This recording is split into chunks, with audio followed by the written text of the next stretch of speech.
Vince?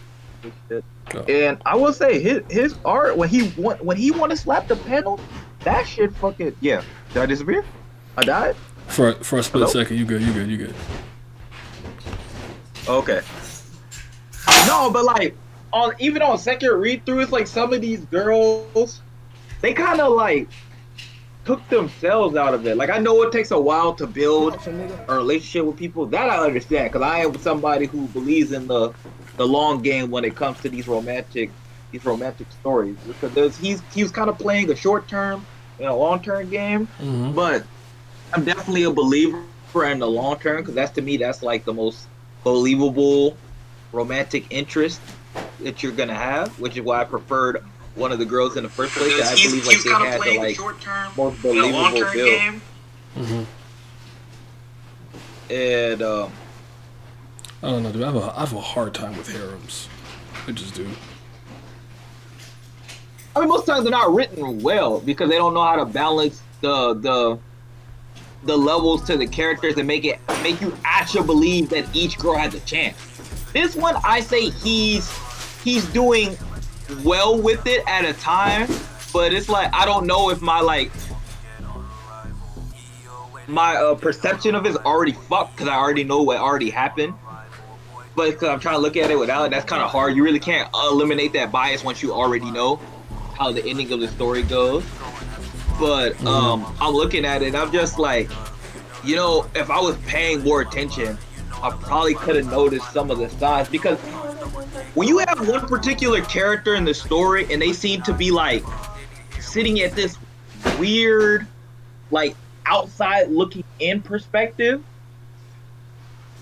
I don't know how to explain it other than that. It's like there's a character in the story that like she's on kind of like the outside skirt. She's the only one that doesn't really have like direct like lines of like situations with him. Like she does shit with him, but it's like you can tell that the author's not putting emphasis on it. And it's like if you were paying attention to that, like when you originally were reading it, you would have been like, "Well, that's fucking weird. Why the fuck is this girl like?" There's 5 of them, but one of them in particular, she seems to always be kind of sitting on the outside. He kind of uses her as a wild card to kind of throw her in whenever he feels like it to like subvert your expectations, I guess. It's just like, like, oh, she's not really in this romance because she just seems kind of like in the background. And then whenever he feels like he just kind of slaps some shit with her in there. And I'm just like, huh. I feel like I'm not even gonna cut you off. All right, good night. Let me cut you off. No, you're gonna get a chance to just keep going because I feel like what you're talking about probably ties into our first topic. Let me just say hi to the chat and everything, and then we'll. I bet. Oh yeah, I'm good now. We good now. But I was just speaking of it. But what's up, Sykes? How you doing? Well, lizards in here. Hunter is not the best manga ever. So J-Fish, how you doing? Young Abdel Dioni, my guy. Thank you for the 4 months. Shit, I've been on this Twitch for 4. Actually, November. That's true. But what's up? I swear we have that at every stream now. I feel like we just be like every stream we talk about how Hunter X Hunter not good. Let me know how everything sounds. I did adjust a couple of sound things. I should be louder in general, but I hope I'm not too loud, so I could turn myself down if I am. I am leaning back a bit. What's up, Coogan? How you doing, brother? But all right, we gonna hop into the first episode of the first episode of this quote unquote second season of this AniManga podcast. Wow, podcast. This is episode 11, so I guess every 10 episodes will quote unquote be on the next season type beat. But yeah, we have a lot to talk about today. A couple of interesting topics. And I did want to say this. I think a couple of times what we'll do... Okay, sounds good? All right, thank you. I think what we'll do, if something significant happens in anything that we're all reading too, we might have like an impromptu episode where we kind of just talk about that specific series or whatever the case is. But with that being said, I'm joined by Gintoki Lizard. Yes, sir. Talk to the people. Oh, let me turn them up a little bit. Then we already know the Red Witch of all, the GOAT, Simi. Let's talk to him. Hey. And the Haram detective himself, Vincent Vanitas. What's up, guys? Y'all already heard me earlier. I was talking, but But yeah, we're gonna hop into the episode. Thank you for this. Thank you for the sub. I appreciate it. And well, did you want to continue what you were talking about with QQ at all, or were you good? Because first question. I'll just give like a basic of what I was talking about. So basically, what I'm doing is I did some polls on Twitter, and I'm still reading One Piece, but I'm trying to figure out a better way of going about it because it's kind of difficult with the way my school schedule and the way life's going right now. It's been a lot of unfortunate things getting in the way of me reading that, so I kind of want to take a small break on that too and kind of try to jump on something different. So I'm reading QQ, not by my own choice technically, but I wanted to revisit something that I didn't really like that, and I had 4 manga. It was like Sundome, QQ, Holy Land, and I forgot what the other fucking thing was. But I had a poll on it, and I let the fucking Twitter pick, and they picked QQ. So I was like, all right, I'm gonna reread QQ, and I have a fucking thread of it on Twitter. It's my pen right now, and I'm using that to help me like better analyze things. And I want to do more threads on Twitter. So yes, I'm be a semi-essay merchant on Twitter for a while because sometimes I just like breaking down stuff and using it for like future stuff with my writing and stuff like that. So that's what I'm doing, and I'm trying to talk about like more things. Cause I feel like a lot of people when they read things, especially on Twitter, and even though it shouldn't be that hard, like. They have a hard time telling you, A, what the plot of something is, and B, what are the themes of that fucking shit that you're reading. Because, like, I don't care if you hate a manga. I don't care if you dislike it. Like, everybody has their own opinions. Everybody has their own reasons for whatever. Hello? All right, my bad. Yeah. All right, you're back. All right. But, yeah, but it's just, like, sometimes I feel like people read things or dislike things, and they don't, not that they don't even have a good reason, because you can have any reason, but like, don't lie. Like I said, my biggest thing always when I ask something, don't lie to me. Or like, if you can't come up with a reason, you just be like, I just don't like that shit. It just don't hit with me. That's fine. Don't sit there and try to sound smart and lie, because you're lying. And that's fucking stupid. If you don't know what you're talking about, just say you don't know what you're talking about. And get help on it. And I'm just here to try to like expand on reasons why I like something or reasons why I don't like something. And that's what I've mostly been trying to do. So yeah, I'm reading One Piece and QQ. So that's what I'm doing right now. What about you, Lizard? What are you reading right now or watching? Anything new? What's up, Mikey? Yeah, I just finished my reread of this manga called Kono Oto Tomare. It's like a music manga, and I like loved it. So I'm like in between the manga in a way, but yeah, my next series I'm gonna start like pretty soon is Domino Ace Act 2. Woo! Because I've been excited for that. And then in anime, it's just Gintama rewatch, like usual. And yeah, that's all I've been on. I can respect that. Mr. Simi, talk to the people, man. What you been reading and watching? Y'all know what the fuck I'm doing. I am bound by chains known as obligation. Anime One Piece, manga JoJo. Woo! Love to see it. Been enjoying it though. I see you. You're on a whole cake now, right? See, you're just having a good time. We love to see it. What about you guys in chat? What are you guys reading? QQ, I heard Satsuki reads that. Sorry, I'm eating candy. Give me a second. 2 pieces of candy. Speaking of manga, I'm actually reading Hakusho for the first time. Okay. That's interesting. What's up, Pure Life? Simi is ascending. We're going back to his roots. As for me, I didn't pick up anything new. It's just pretty much the same all usual. Yeah, whatever you see we talk about. So what? I read My Hero because East has a gun to my head. Shit. I read Jujutsu Kaisen on Sundays. Well, obviously One Piece, JoJo every month, and Golden Kamuy. I don't really read anything else like that, but obviously Kubera, and that's really about it. Oh shit, I forgot about fucking My Hero. Yeah, I'm caught up to that. So okay, yeah, he back in that. He did a Crows read not too long ago. And the fucking Kuroko. Stay tuned for that. We'll be doing something cool. But yeah. But yeah, I don't know what to read next. I feel that. I'm reading Golden Kamuy and Berserk. That's what's up. I'm reading Nothing. Caught up to Golden Kamuy recently. I'm actually probably a couple chapters behind in that, definitely. Probably like maybe four. I caught up, but I haven't read it since I caught up. Well, Mikey, I feel like you're reading everything. Watched in terms of reading, but I'm reading through Fate. No, Fate counts. I know you read that. I think you're watching it now. Usoguya. I heard that's pretty good. Kenshin? Okay. You know, thing aside, Kenshin is a good series. I like Kenshin a lot. I know what happened, but it's a good. Right, let's do our thing. All right, so I actually have a pretty interesting question for you guys off the bat immediately. You don't have to necessarily, go through all three. You could just pick one of whatever the case. But in terms of whatever your favorite manga, anime, and/or webtoon, what's the most misunderstood thing about your favorite series? You would say. They think a lot of people get wrong or don't really pick up on. Maybe they just misinterpret. What do you what would you say that is? Oh man, that's funny. The rest of the niggas go first. You go first, bro. Go ahead. No, I can go first then. I think. So obviously, mine is Gintama, and there's a lot of things misunderstood about it. But I think the comedy in that is really misunderstood.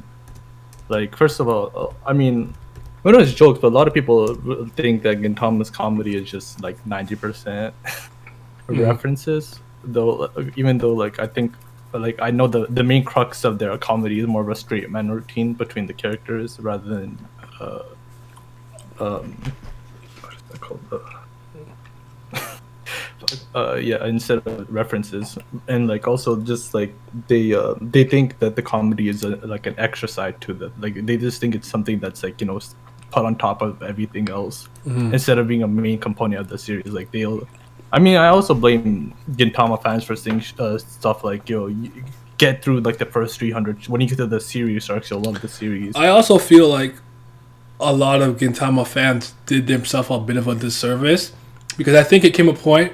If it was to get you to read this, if I have to tell you to skip all the unserious arcs, I'm willing to make that compromise. I felt like a lot of them did that, which I would never do. Just don't read it then. Yeah. Fuck you. that's my opinion. that's just what I think. No, that's exactly how I feel. If you don't like the comedy, drop it, because at the end of the day, at Gintama's core, it's comedy manga. As much of it, it's as much of a action manga as it is, it's also a comedy manga. But people try to say that comedy is extra, whatever. You can skip the episodes and stuff like that. Then they wonder why the series arcs don't hit as hard, because the comedy episodes, as funny as they are, they also set up the characters that make you feel more connected to them, so the series arcs hit. And yeah, that's probably the most misunderstood thing about Gintama. That's a great answer. And to add to that, because to piggyback off that, because one thing about people that misunderstand the comedy quote unquote section, because I always tell people, they're like, oh, what's your favorite arc? I'm like, that new arc with the Shogun.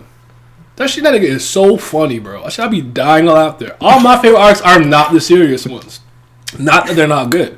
That being said, it's kind of the same way I feel like people misunderstand the beginning of Kotekyo Hitman Reborn, where they think it's just oh, so it's not important. The real story starts here, and it's you're not gonna get the actual gratification and payoff that you really would get, because you don't actually understand the characters, the world, how they operate, their relationship, how it's grown to that point, why it's changing when the arcs get serious. All of those things are a factor. So you kind of just skipping over that, you lose that. You want instant gratification. When does it get good? When can I start One Piece in NES lobby? No, you loser. Go to chapter 1. What the fuck is wrong with you? So I feel you on that. Send me eventually. You guys gonna answer, yeah or no? Oh, I mean, you ain't on me. I got a mouthful to say. That's why you need to go, nigga. Go. You don't want to play this game with me. That we both not gonna say nothing. Hell, you ain't gotta be like that, Slim. But all right, fuck it, I'll go. It's fine. He knew he was gonna win out. Terrible human being. No, but no, I mean, for me, it's really hard to say, because my favorite ending, my favorite series are two good things ending. is good endings. So it's manga wise, I don't know if there's a lot of misconceptions, because one, more people got to read it. That's number one. Good, I think it's raw though. By the way, that shit is And fire. number 2, I feel like, to me, the reason I rate that series so highly is that I feel like, yes, it still does a lot of the shit that Japanese manga tend to do with some of the perverted gags and some of the dumbass shit that wouldn't happen in real life, except for apparently in their culture or their manga. But I feel like there is a level of just maturity and touching on real life topics that is just way higher than most of those other romances. Just for me, it's just a way higher level. Like talking about like sexual assault, depression, stuff like that, and not in this super edgy, dark ways, like in a real life perspective, real life way, so shit that would actually happen. And then liking somebody, it not working out, going to somebody else that you had feelings for in the past, trying to work that. It just scenarios like that, and that's all the shit that makes it real. It felt like some shit I could actually relate to, something that I actually went through. And if I talk about my other favorite series, anime wise, Death Note, or other than One House, because like I said, that's another series. But I'm just going for mainstream answer, so I'm gonna go with Death Note. As I've gotten older, I've gained a stronger appreciation for the second half. Nobody will agree. I mean, everybody will agree that the second half obviously is not as good as the first half, but I still feel like the second half did its job, and the reason I still rate it highly is that because it still didn't abandon the theme of the story, and it didn't abandon like its like integrity. So even though it wasn't as high, I still rated it 10 because it didn't disregard that aspect of the story, because it's just like what happened was supposed to happen. We might have not liked how it happened, but it was supposed to happen. Okay. I'll go so Simi can go last, but I'll go next, and I'll give you something for each thing. So I was on Monogatari. This one's easy. I don't like the discourse around the series, but misconception really comes from the outside looking in, where most people just think it's just like weird harem with like some fucked up like siscon toothbrush scene, and everyone just kind of talks about the girl. So from the outside looking in, this just seems like some series where people just do like waifu wars. You get what I'm saying, right? So I hate that's kind of the rap that Monogatari gets, and there's some other jokes I'm not gonna make for obvious reasons, but you know. Tower of God, misconception. It's not even a misconception, but it's that the world building is overrated. That's all. I must leave it at that. And One Piece, I mean, I don't know where to start One Piece, so I don't know if you're gonna bother. I could attack so many different places in One Piece, so let's just leave it there. Simi, talk to him. Talk to them. You want me to talk to them? Talk to these 10 niggas! years, I have been suffering. For over 10 years, my face has been dragged through the mud, the soil, the earth. For 10 years, I was not allowed happiness. What are some misconceptions of my favorite series? Where do I begin? One of them being that it's a porn game, which somehow means that the second that you have sex in a series, that it automatically means that it's whack, even though the time might be standard series that has a bunch of sex in it left and right. Yep. And even though every single adaptation of said series has not adapted said sex at all, and every single re-release of its source material has completely removed all essence of sex in it, or maybe the fact that it's quote-unquote convoluted or complicated when it's not at all. There are 3 mainline entries of this one specific world, and everything else is just a spin-off. Yep. Or the fact that there's no substance, it's just cool fights and the story's whack. Or the fact that the characters are that the characters are quote unquote garbage and nobody understands why they doing shit. Or the fact that the story quote unquote bends and shapes to the will of the MC so he could win. God, help me, y'all. Yes, everybody, I am clearly talking about good old Fate Stay Night. All things that I've been dealing with since fucking 2007. And I feel his pain. For other series, not this one, but I feel his pain. I We don't live know, the same life for different series. Oh man. it's just, I don't know, man. I just really don't know where to begin. You know, for the starters, the whole sex thing, as I already said, right? Each adaptation of Fate Stay Night has never implemented any of the H scenes at all. That's number one. Number two, it is easily arguable that the H scenes are no longer canon because, as I stated, every single release of the visual novel after the original CD and DVD release, well, I should say, my bad, every single release of the visual novel, starting from the PS2 port, Real Tenua, has completely removed all instances of H. And then number three, as I said, there are numerous series where folks stand it because it has exactly that. Tokyo Ghoul, I'm looking at you. So That mid ass scene with Reed, uh, that shit was trash. oh my god. Yeah, and it's just like it's so baffling to me. And that this is a completely different can of worms. Um this is a completely different can of worms I'm not gonna get into. You know, the whole freaking it for H to exist in a series, it must have some deep emotional more meaning to it, otherwise it's automatically trashed. Sometimes I'm young But just the and I'm trying to simple beat some fact that, Chiefs. What are you talking about? y'all be standing same series for one of the aspects that there be freaking H in it, and then turn around and then pull this shit for how many years on my favorite thing, and it's just, man, listen, I have been on the receiving end of an endless barrage of bullets for how many years. So it's just, I don't know, man. And then the thing with, the thing that the fucking stories convoluted, complicated, this, that, and the third, that Fate is nothing but freaking bitches, quote unquote. It's just, I could write a whole fucking paper on it, man. It's, I'm numb. We'll just say that. I'm numb. So I Yeah, don't see there me comes a talking about there comes a point where you can't even. You're just over it. Luckily for me,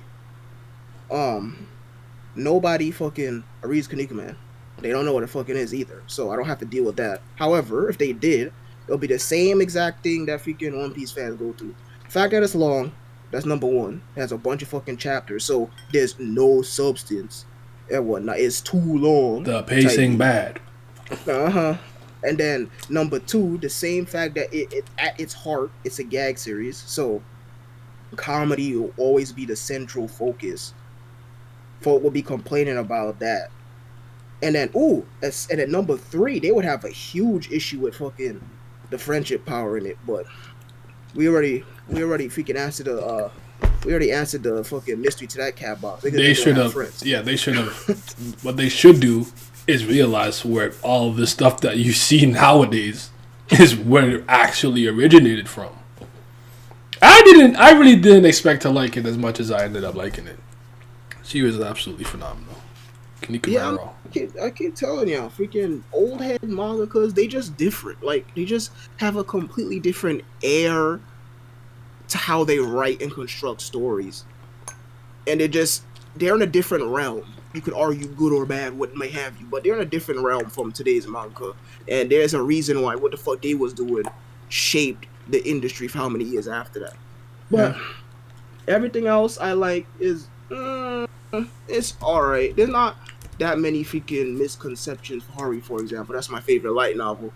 I mean, it was popular back in the day, and now since it's old and hasn't got an anime since like 2009 or what may have you, you niggas don't even know what the fuck it is. That's just still mind-boggling to me. Y'all didn't go through the Endless 8? They didn't. They didn't. Y'all didn't go through the Endless 8? Fuck y'all know about the Endless 8? Coogan is freaking it. It's 700 chapters, and counting is still ongoing. By the way, I'm gonna technically a sequel, Nisei and everything. So yeah, it's it got revived in 2011 officially, and it's ongoing. But the original run, I believe it had somewhere in the mid 300s.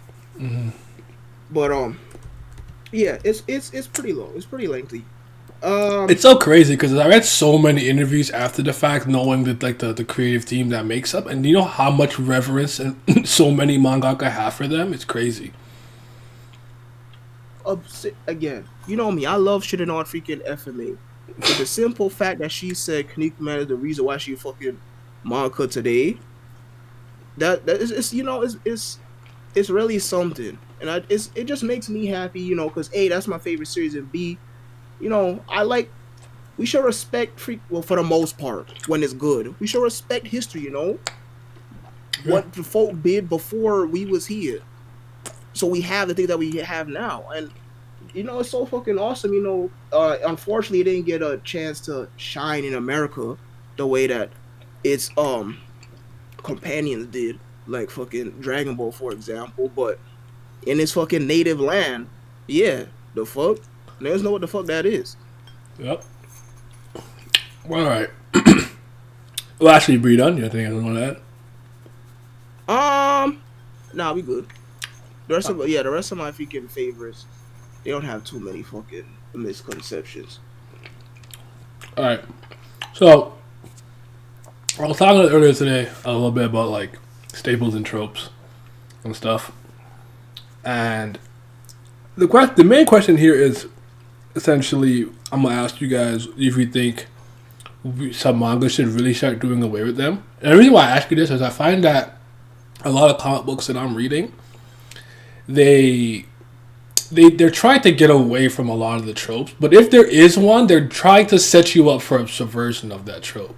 Where I constantly feel like some of the newer manga that I'm reading constantly keep leaning more and more into those tropes, because of just maybe it's a cultural thing, which that's just something that just works down there in Japan. They just ease it up type beat.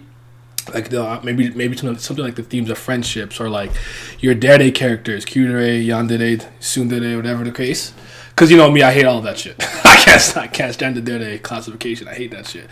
The only trope I've ever really liked was like the Ojo-sama trope. That shit makes me laugh. And the quote unquote rival badass character type B. You know, your Kenpachi, Vegetas, and your Escanors, whatever you want to call them. You know, that kind of trope. Those are like the only two that I really care about. But ultimately, do you think it's inherently a good or bad thing, or you can't really judge that? You have to see how it's played out in the story. What would you guys say? Let's go first. Damn. In front of the mic. No, I'll say it's a case by case scenario, because yeah, sure, like a lot of tropes can be overused, and they can be like, you know, that you can tell the author just being lazy and just like they'll like tsundere, they'll use a tsundere class, and then they'll use that and replace them actually writing their personality, because people, like, you know, they know what a tsundere is, and as soon as they see that, they're like, oh, that's what this kind of character is. Mm-hmm. And you know, it can make them lazy in a kind of way, if you know what I mean. But I still think it's case by case, because there's certain cases where I feel like, you know, and how it's executed. Like we're talking about friendship, right? Like a friendship trope, or like friendship thing. Like, you know, sometimes it can be executed like core, like it could be super cheesy, super cheesy, and like, you know, it's just nauseous. But other times you can just be like, yeah, this is executed really well. And it just depends on, like, you know, that's my answer. The cop-out answer, but yeah, it's basically how it's executed and how it's used in the story, and if it's not used to just replace actual writing. And yeah. Thank you, Lizard. That's why I had to make you go first, because I'm finna pound my fist on this table. So I had to make sure you got to say whatever you wanted to say. Oh, now if you go pound your fist, allow me. Yeah, you go. All right, go ahead. Go ahead. Because I think I might have a surprising freaking answer to this. I personally, I don't mind tropes at all. I'm in the same boat as freaking Siamese. I think it's more of case by case. I don't start fuming when I see them. However, I do feel like they should mix it up and not rely on the same exact tropes for like a whole era pretty much. I think they should start leaning more on older tropes and whatnot, kind of like, it's not fucking the realm of anime and manga, unfortunately, but kind of like, back in the day of older JRPGs and whatnot, where they had the trope of, oh, one of your party members is going to be the granddaughter of a very famous inventor or what may have you, and they control like a fucking mech or use explosives type beat. You don't see that trope at all anymore in JRPGs today. And I feel like if they just mixed it up, use tropes from different eras and whatnot, and not rely on the same exact gimmicks back to back to back, it wouldn't feel so freaking mind numbing. But yeah, I don't really fucking mind tropes like that. Of course, there are some really bad fucking examples, and then there are times where creators, authors, they do cool things with them. But I personally, I'm just yeah. Mr. Vincent you wanna go? Vanitas? Oh, okay, I can You go. go first? Yeah, go I ahead. mean, I guess their answer is right, but I'll say I don't like them on average. You'd have to if you don't do something interesting with it, I might be able to tune it out depending on what it is. I feel like I'm somewhat fair with it, right? Like, let's say I'm reading something and this manga came out in like 1985, but I'm seeing a trope that I see commonly today. I'm not gonna beat up a 1985 manga for a trope that's getting abused today in 2021. You know what I'm saying? So I keep my wits about me depending on the story that I'm reading. I don't just be like, oh, here we fucking go. You have a yandere, lead or whatever the fuck. But nah, I'm not a fan of it. Because the thing about me is the thing that I kind of crave the most right now, and I guess you could say storytelling, is something that's refreshing. I understand everything to some degree is derivative. We can get into that conversation sooner or later about like originality and whatnot. But my biggest problem, I think, with a lot of contemporary stories that I read from all mediums, so even if it's a game I'm playing or something I'm watching, I find that a lot of these newer teens or whatever the fuck, they read a bunch of other manga and then make a manga. You know what I'm saying? So like, their series a lot of times comes off to me very uninspired. For example, Black Clover. I think Black Clover is extremely uninspired. Whether you like it or not is up to you. To me, it comes off as one of the most derivative manga I've seen in a long time. It feels like there's a checkbox of Shonen Jump battle manga tropes we must do, and they're just going through the list. You know what I'm saying? Checkmark. Okay. Screaming, hyperactive knucklehead main character. Bada boom, bada bing. Like they're just checking shit off. That's kind of how I feel about it. So, part of the reason why I probably jump around from so many eras and medias and stuff is so I don't fucking get stale with all that stuff. It's really, really, really, it's frustrating for me. Especially, like, I could get into something new and, like, a minute in, I see something that happens in, like, every anime I've ever seen ever, and I'll just turn it off. I'll just turn it off. Like, bro, no, I'm good on this.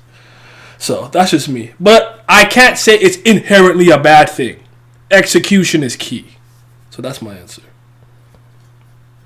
Go ahead, Vince. All right. Well, y'all said all the nice things about it. So what I'm about to tell y'all is, fuck tropes, fuck all that. I can't trust the Japanese to do this anymore. So I'm throwing that shit out the window because I'm so tired of copy and paste. That's all these niggas do. Yeah. They see something get popular and they just copy and paste it. Isekai, copy and paste. Fucking Exorcist, copy and paste. I can't do this shit anymore, dude.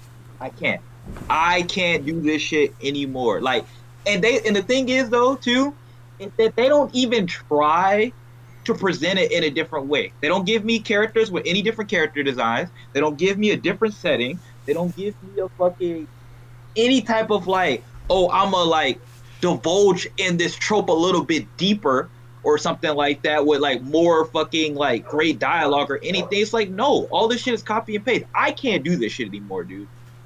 I can't do it. So if I'm gonna have to just say, I just rather them completely throw all the fucking tropes out the window and let's just start back over. Let's just reset like a fucking Marvel DC comic. Let's just reset the entire universe and let's just act like none of that shit from the 90s that got popular, like Evangelion or any of that ever happened, and let's just start over. Because we need niggas who gonna be creative, who don't think they need to follow a pattern to be popular, and it's not all their fault.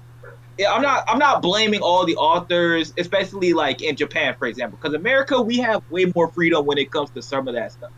And it's not like every genre and every place doesn't have tropes, right? So that's not what I'm saying. But when it comes particularly to manga, I really just want to throw out all those rules of what they think makes shit popular, because them doing that means everybody is just copying each other, and it ain't working. And I can't do this shit no more, dude. So I'd rather just everybody throw out whatever they want to, just do whatever they want to do, whatever if it's a success or a failure, and we just start again. That's where I'm at. Yeah, I feel that. It's like it's part of the reason why I can't even do this anymore. Sometimes, where it's like I pick up a manga, I'm like, bro, here we go. I just put it down. I'm like, bro, it's almost like I used to always say, like, when I was in my biggest slice of life phase, and I like slice of life manga and shit. I don't care. Like, you don't have to be fighting. I'll have a good time as long as shit's good and entertaining. I could literally copy and paste characters from multiple series. Like, oh, there's the student body president. There's the VP. There's the calm, cool, collected genius. That's the hyper over. Like, bro, are y'all serious? This is the same fucking character. Literally, like you said, copy and paste it. Jesus Christ Almighty. So yeah, I'm with you with that. Anyone else want to chime in? Fight back or no? Y'all good? Oh no, I never listen. I ain't fucking defending. I ain't saying it's a good thing. The freaking is they most definitely be doing the freaking copy paste gimmick too, and it's like, you know, I get it.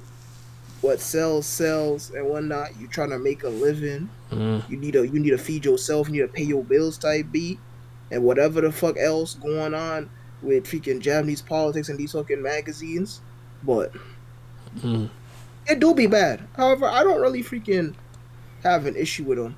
Because, I mean, I don't know. Maybe because I just flat out don't be looking at them like that. That makes sense. Or maybe because freaking since at my early stages of looking at our fucking four. Let's see. Anime manga right now.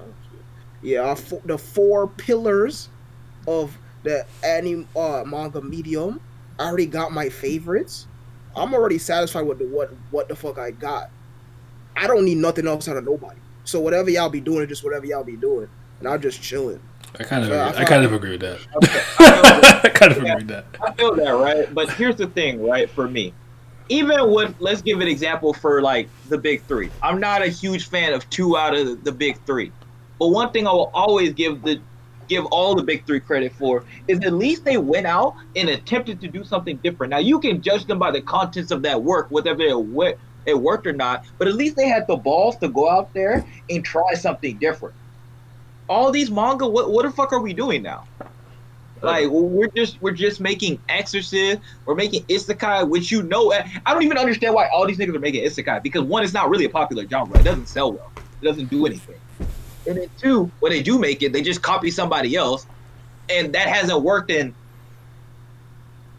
14 years? Isekai is so bad. By the 3rd one I read, I'm like, wow. Yeah, there's I'm that, already out of here. Like I was talking about earlier, like, there's that. Then there's the rom-com high school settings, and that might sell well over there. I'm pretty well, sure that's Pat's favorite, right? Because there. Pat loves talking about high school. You know what I'm saying? So that's just what. People my man's like that. It just is what it is. But Sales. Like, We're gonna be too deep to reset with the money we're being invested. I feel you on that. Because, like, for example, right, like Tokyo Shinobi, that shit was mid, but I was at least like, oh, at least they're trying to attempt to do something different. There's ninjas in like this modern setting, and like, I just don't think the writer was very good. Like, he was all right, but at least he was trying to do something different. But it's like everything that's like in that magazine, or just like new things that are coming out, it's like they ain't never gonna do shit. Not really. They're not gonna make. Even if you say they sell, get some small time money.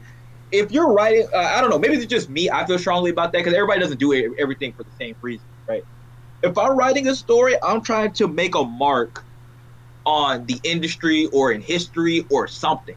I am trying to leave my mark somewhere, but I don't see the point of slaving yourself to that industry in particular and working sleepless nights and fucking having arm fucking cramps and back pain and all that, and you're not gonna leave something behind that you're gonna be happy with. Like, I could not do that. I couldn't even imagine doing that. It's not like mangaka make a shit ton of money.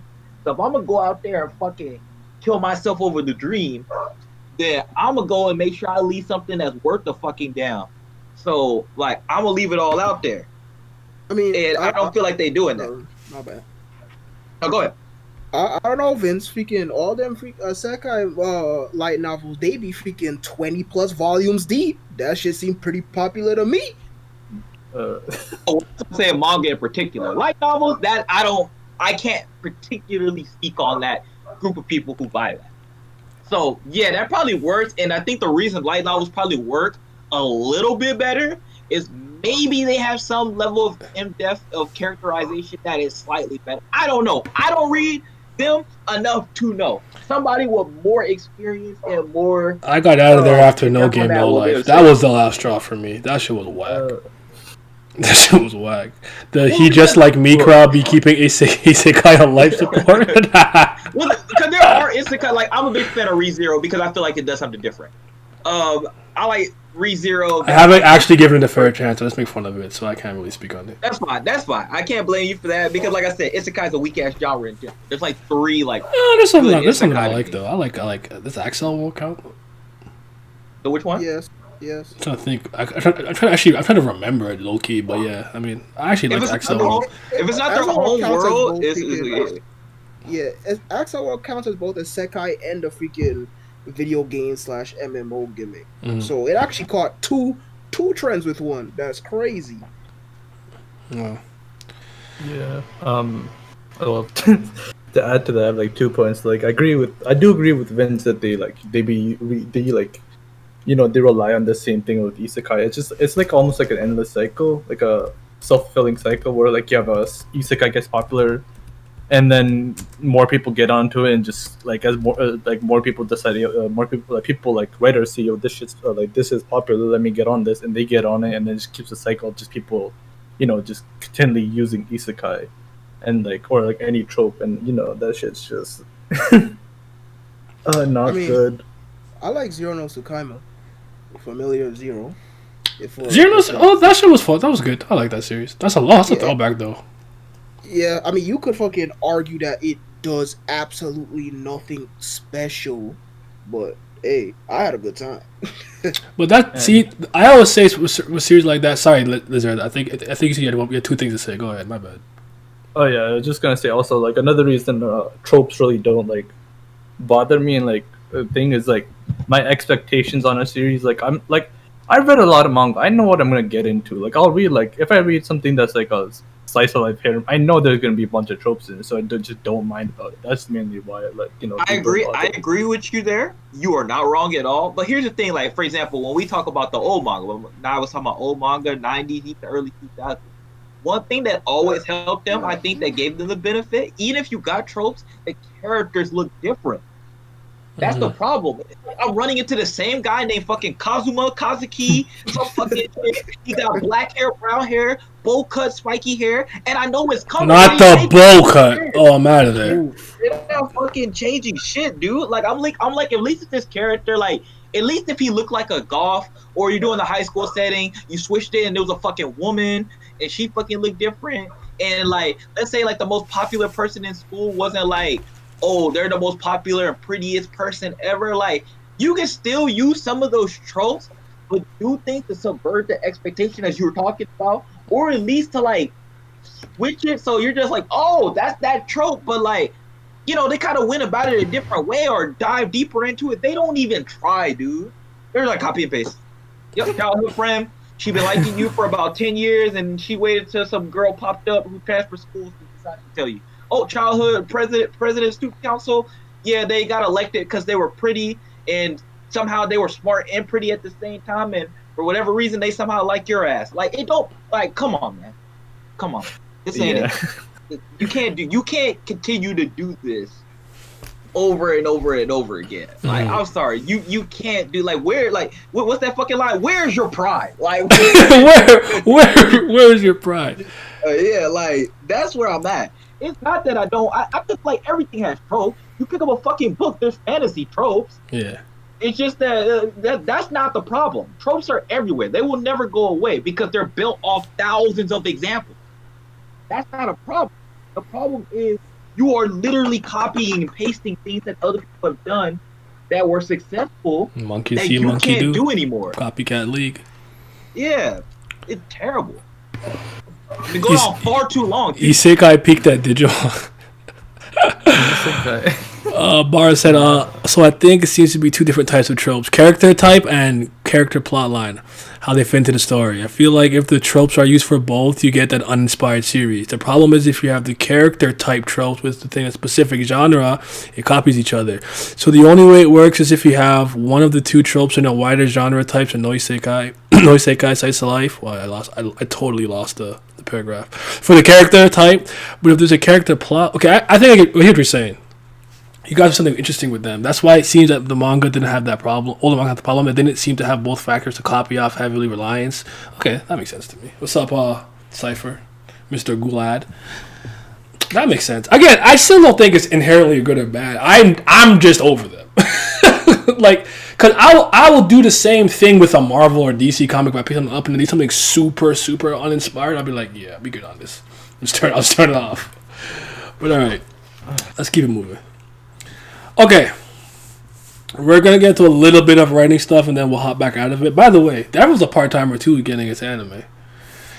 Just want to say a shout out to that series because I like it a lot. I actually had a great time with it.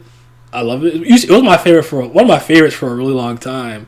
I actually don't like the light novels that much though. I couldn't really read it, so I was hoping the anime would come back. So it's cool that it came back after it was 8 years I think I saw. It's cool. So I don't know if anyone else in here reads it or cares about it, but shout out to Mao Sama at Wackdonald's, whatever the fuck he was working at. Okay, so I spoke about this today, but let's just talk about it for a little bit because I was kind of into this argument a little bit earlier on the weekend. But does being quote unquote objective make your arguments infallible? So you'll constantly see people talk about, objectively speaking, speak through an objective lens, this, that, and the third, like I said earlier today. But there's a large, I kind of get the rationale behind this, but like there's a large amount of people that believe that by only being impartial is the only way you can look at something with like cold, hard, objective facts for you to truly be able to judge the quality of the thing you're speaking about, whether it's a piece of technology, a game, whatever the case. But I actually like vehemently disagree with that. I don't think there is. I don't think it's bad to try to be as unbiased as possible, depending on what we're talking about. But I don't think being, personally invested or talking about personal anecdotes and how this piece of work relates to you makes your argument any less credible as long as you've built a good case. How do you guys feel about that? I'm gonna go first. So that is a bunch of freaking Jedi mind tricking yourself. There is no such thing as freaking being objective about fucking entertainment. Why? Because there are little to no cold hard facts once we enter this realm. Why? Because every single person can be entertained completely differently. It doesn't matter if a series is fucking if a series is quote unquote written good or not, And I think the main issue and the reason why we have this huge jumbled discourse is because the little semblance, well, not semblance, but the little instances of objectivity you can have in series fiction, right? So, for example, I used this example before. So, let's say, I'll just give it out trigger warning now. I'm going to get a little dark for you all, but let's say that you're looking at a series and a character got molested when they was a minor, when they was really young, and they grew up to be very sexual and very flamboyant type beat in the streets type beat, right? Mm-hmm. You can easily argue that this is realistic because we have seen this happen in real life countless times. You may even know somebody like that type beat, right? So you can say, yes, this is very realistic therefore it is good, but that don't really mean nothing because somebody could come out the woodworks and say that's too dark, I don't like it, and they're perfectly fine.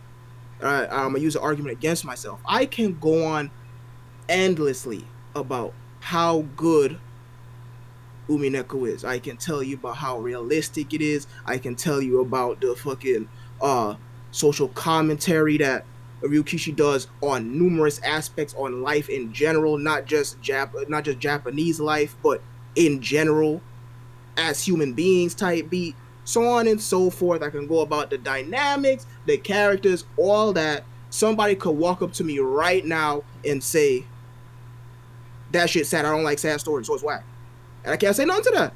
If they don't like sad stories, then that's it. They don't like shit that freaking, they don't like shit that will make them not laugh or freaking not get hype.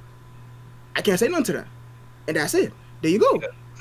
There's nothing I could do about that, right? Because they are entertained completely different. It doesn't matter how realistic, how much I relate, how much shit like this has happened in real life before, how much freaking Ryukishi is trying to, have a conversation with the viewer type beat. It doesn't matter, none of that. If somebody doesn't like any one of those aspects, that's it. And there's nothing else to it. So there is no such thing as objectively looking at a series. Because I could walk up right now, take one look at JJK and say, I don't like Exorcist. So it's what? And that's it. And you can't tell me nothing. Because I don't like fucking Exorcist. But you like these? I'm joking. Alright, so to piggyback off what you're saying, I agree with that. Because we've had this conversation many times. This is a conversation that's going to continue to go on to the test path. And here is my updated answer. Yes and no. Because Boo, pick a subject. Go ahead. Because you can't, your subjective views are always going to shine through. That's just what it is. At the end of the day, whatever you're looking at, you're going to have your biases. That's just what it is for anything. It doesn't matter what happens. Because like if I cook something and I didn't like that nigga, all of a sudden, even if the rest of y'all said his food tasted good, I'd be like, nah, his food tastes like fucking shit. I would just like, it doesn't matter. Like, can y'all prove that I'm lying? I just want to know that I'm Sanji Mitchell with the pot, thank you. Oh wow, Jesus Christ. I don't even know what you said. I said I'm Sanji Mitchell with the pot. Okay. But that was kind of bad. No, I got you. I'm just being honest. For me, it was kind of a bad analogy. But basically, what I'm saying is that when it comes to reading and writing stuff, this comes back what I said at the beginning of the fucking stream. If you weren't here, I'll reiterate. As long as you're not lying, you're good. Like Simi said, if he just don't like that shit, there ain't nothing you can do. That's the strongest argument as you could fucking make in my book. I don't like it. Okay. That's all I can do. But I think there are parts when we read certain stories or when we read certain things, there is some level of, okay, he executed this well. I didn't like it. I disagree. But you can still probably somewhat make an argument that some of the executions that was there, or you can't necessarily find like a flaw with what was done. You just go, it wasn't for me. I didn't like it. But that doesn't mean that like it was bad inherently. Nah, in the MLA format, I need to explain to me in full objective detail why you didn't like this. That's how they be talking to me. Yeah, Mr. Lizard. Because I always come back to like kind of like AOT with this point, right? Mm-hmm. Like I don't go on when I read Attack on Titan, I don't go and just try to like bash the writing, bash the fucking shit that he's doing. Most of the time, the things that I say is that these characters do not invoke strong emotional responses out of me, which is something that I find important out of storytelling and stories that I'm involved in. I need the characters to like, for me to kind of root for them, either for me to root for them or for me to hate them. And a lot of characters in that story, I feel very indifferent. So that doesn't help. That's one thing. So, but that's like kind of a thing for me. But I can't necessarily say that like the story wasn't written well. I don't ever criticize them for that. I would just be like, this story doesn't range as high as for me as for y'all, because there's no way I can look at a story and the characters are not important. Because a lot of these things, I can forgive a lot of shit in stories. But if the characters are top tier for me, or at least enough of the characters are top tier for me, I can't do that. And for me, that's kind of important in a fantasy, I don't know what you want to classify AOT as. It's like in a fantasy, like shonen type manga. It's a zombie. It's not those things, those character interactions and stuff like that are important. Like if I'm reading a fighting series, the characters are important in a different way, because just like they need to be raw. If you fighting, you need to be raw. That's why when I rate something, it's kind of hard for me. Like I like rating things, but at the end of the day, you can't really look at stuff that I rate and be like, oh, this the same. Because you look at like a romance 8 out of 10 for me, and fighting 8 out of 10, they're not the same things. Like they're 8 out of 10, but I'm comparing it against its own genre, kind of. That's what I see it. But yeah, Lizard. I got a mouthful to say, but yeah, go. We need to get. You know how boy Siamese get the fucking. We gotta give him talk first. We try to give him talk first. Yeah. Hello. Yeah. I completely agree with Simi. Subject, like you cannot be objective with any of these things. Like a lot of time, like I'm just gonna say, a lot of times people just hide their subjective opinions behind an objective, and there it is, quote unquote objective argument. Like they'll say this series is bad. Let's say, I don't know what series. Give me One Piece, right? One Piece. They hate One Piece, but they're too scared to say they hate One Piece. But they say, objectively speaking, if you look at just say you hate One Piece. You're just trying to hide behind this objective veil of saying things because they're too scared to say they hate One Piece. Like I don't, and like I think Naya brought it up. Maybe your life experiences and everything you go into affect what you consider things like good writing. Or things what you consider well executed, or like all those things are affected by your life, by your upbringing, your experiences, your socialization, all those kind of things. Like it just you can't do that, and like that's why I find this just, and like it's just I'm gonna just say that I think looking at shit objectively is stupid, because what's the point? Like I have people saying I have an objective top 10. What's the point of having an objective top 10? Because first of all, it's not objective. It's just it's just like what everybody considers objectively top 10. You know what I mean? Like they'll have Mushishi. I'm already laughing too. I'm sorry. Keep going. They'll be like Mushishi is in their top. They'll be like, I hate Mushishi, but that shit's. Well, those shit, they'll know a little bit. And then you ask her to explain it, Mushishi, and they'll know what the fuck. Like, I think you peep that shit. the most cap thing I see on anyone's list is Mushishi, bro. It's so funny. Like this is I mean, this is a different medium, but I've seen like people say music beat. They'd be like, I haven't peeped Kendrick Lamar's "To Pimp a Butterfly," but I know that's objectively a top 10 hip hop album. Like that doesn't make sense. You haven't peeped it.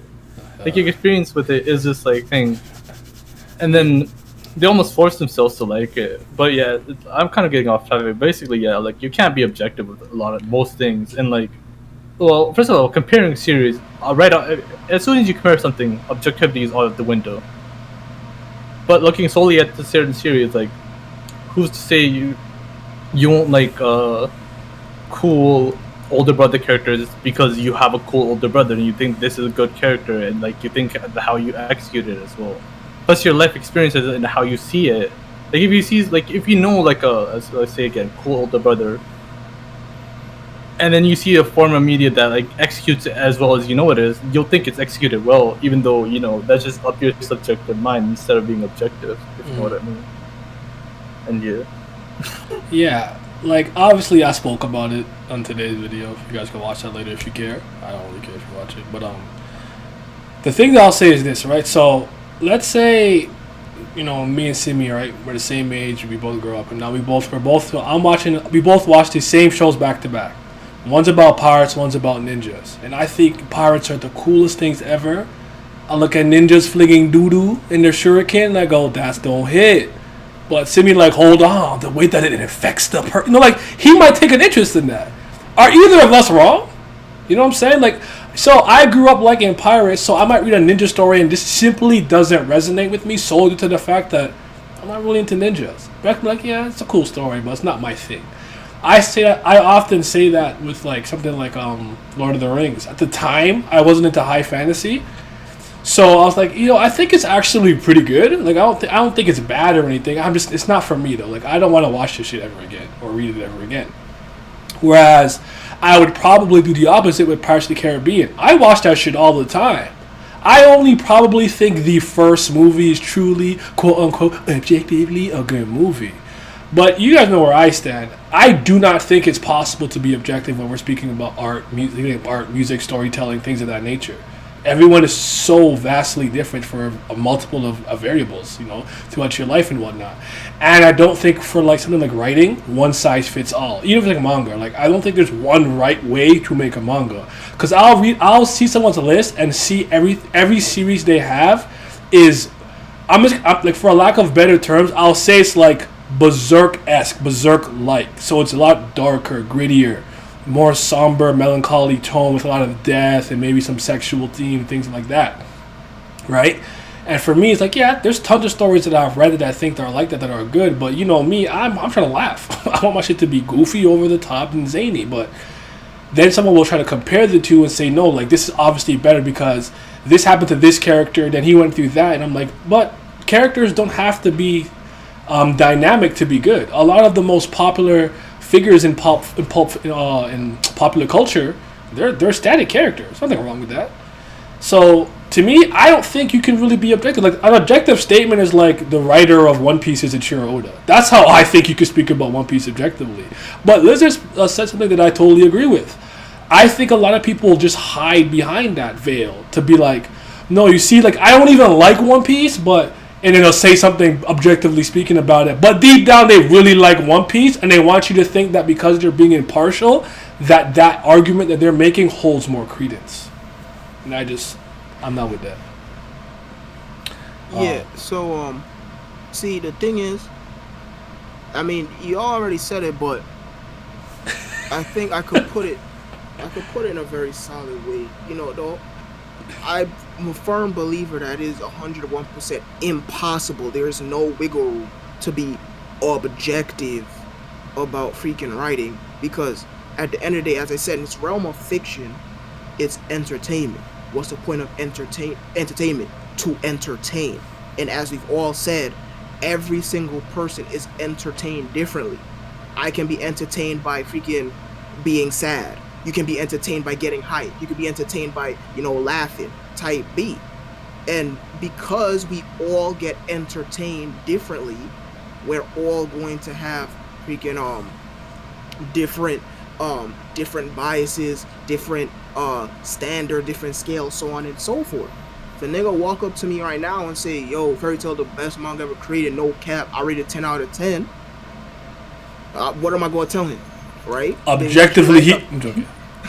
he liked the art. He liked that. He liked series that has a lot of characters and a lot of chapters. He liked magic and he liked the fan service. Right? So what the fuck am I gonna tell him? And this is not an argument. And as I said again, with the fucking Umineko example, I can argue all day about how realistic and how to life this series is. But someone could just walk up to me right now and say, I don't like realistic stories. I like over-the-top stories. And that's it. And I had that face.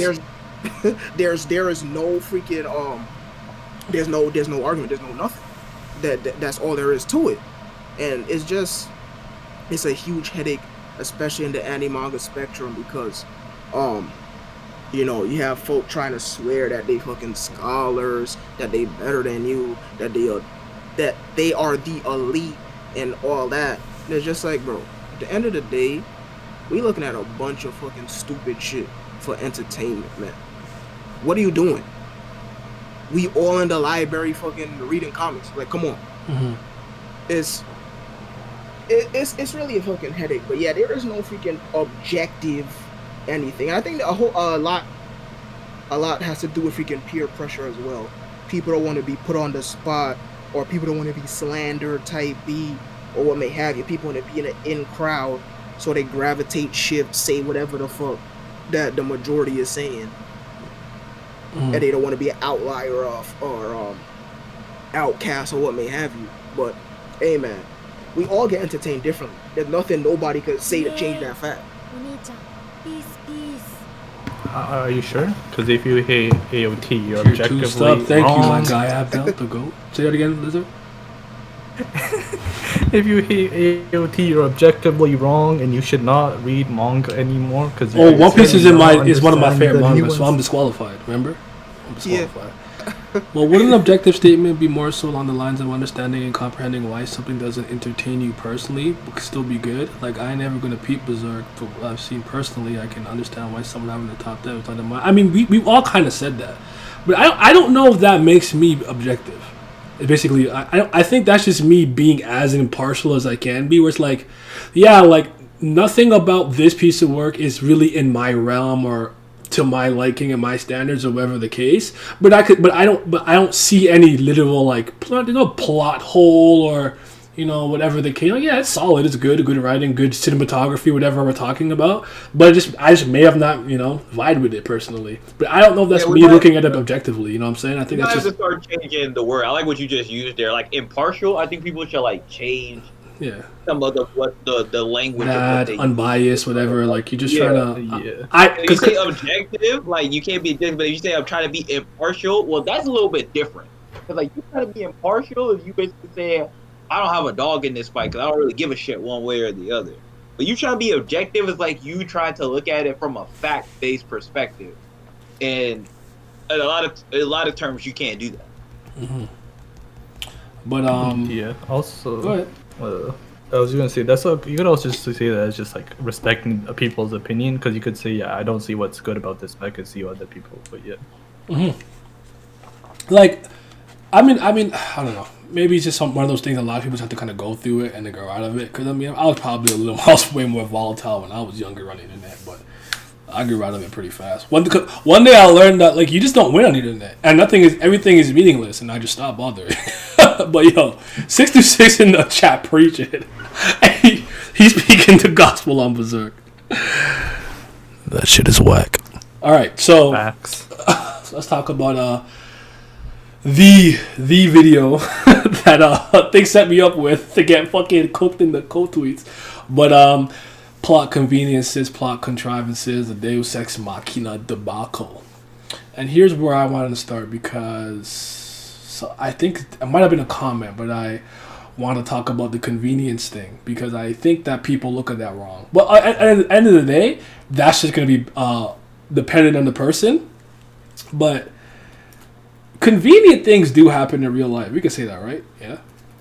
Like absolutely. I was like, let's say I'm facing a certain type of team, and the fact that I'm extremely fast is what is the only thing that we needed. But I wasn't necessarily prepared to like, haha, I must use my speed. But like, oh, that's nice. Like their entire 4 defenders and their sweeper or whatever is slow as shit. I'll burn them on the line, right?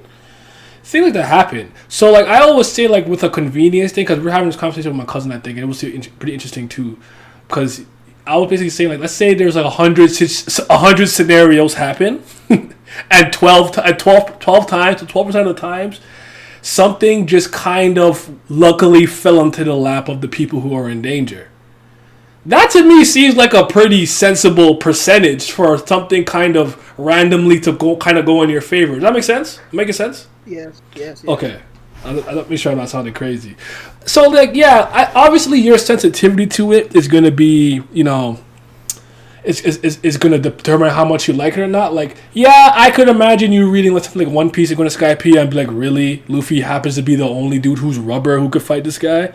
I can understand you looking at me like that's a little heavy-handed, but I don't know. That's again, everyone's going to kind of react to that stuff differently. Now, with the actually, no. Well, I'll come back to that after. But someone chime in. Let me just go to the bathroom real quick. Okay. Oh, go ahead, Sammy. Yeah. Yeah, freaking. The thing is, I feel like folk don't understand the differences between these specific phrases because there's absolutely a fucking difference between them. And as Vince said, y'all need to freaking pick up a goddamn dictionary and actually look at what the hell you're saying, because a plot convenience and a Deus Ex Machina are two completely different things, right? As Yeti just said, conveniences happen in reality all the goddamn time and whatnot. So you could literally argue that a fictional series having convenience is pretty realistic because conveniences happen in freaking reality type B. But and I really think that folk, they don't know the difference between a plot convenience and a freaking Deus Ex Machina, so they kind of think that the two are interchangeable, and they think that freaking, or they might have their freaking definitions mixed up, and that's why we had that whole discourse freaking the other week, 2 weeks ago now, whatever the fuck it happened. Because you literally have people saying plot conveniences, but then you have other people saying Deus Ex Machina is all in this freaking same quote tweets. And it's like, so which is it? Right? Plot conveniences is literally just up to the viewer how you feel about it, right? So like as the example that Yeti used, Luffy against Enel, right? I didn't have an issue with that. Right. Because yeah, he is not affected by electricity, but Luffy's also not affected by freaking blunt force or bludgeoning either, right? And Luffy's been rubber since chapter fucking 1. So it would eventually come to the point where Luffy will fight someone he has an advantage over, right? So I don't see why anybody would have the issue, but other people could be like, okay, but you know, XYZ, that just make the MC win type B. And it's whatever. That's not an argument I'm gonna have. But here's the thing. Here's the thing, right? When you have a Deus Ex Machina, it's saving you from a seemingly hopeless situation. So, for example, like Tower God does this shit. Like, okay, like Bam's fighting somebody, you know he can't beat this nigga. He has not shown you the ability to overcome this situation prior to the fight before, and then he'll imagine something and he'll pull it out.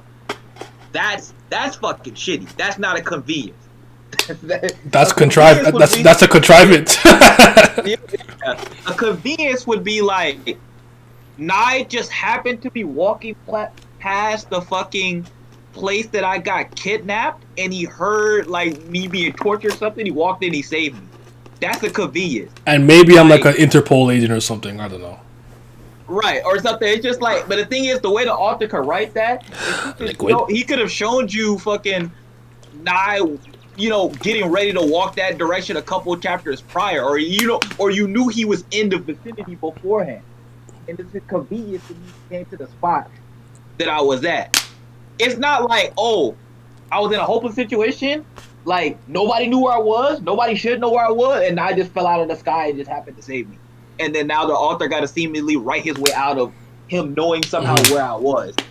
That's different. Those two different things. So a convenience you can write in, but put it before it. Go ahead.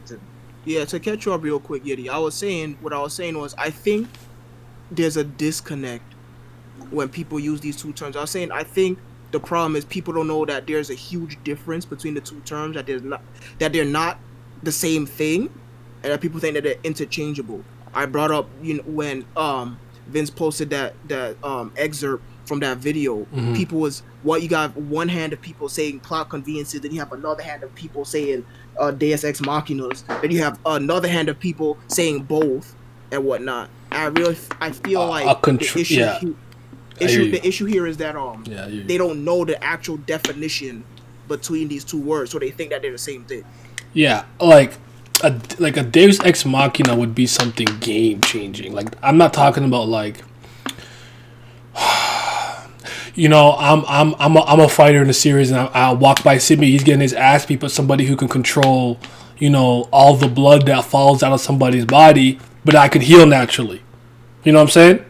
So like, even when I get cut, my body just heal up, so they can't really use my blood like that. You You know what I'm saying? Like that's not. I'm talking about like, yo, if we don't find the way out of this, the story is over. Roll credits, game over.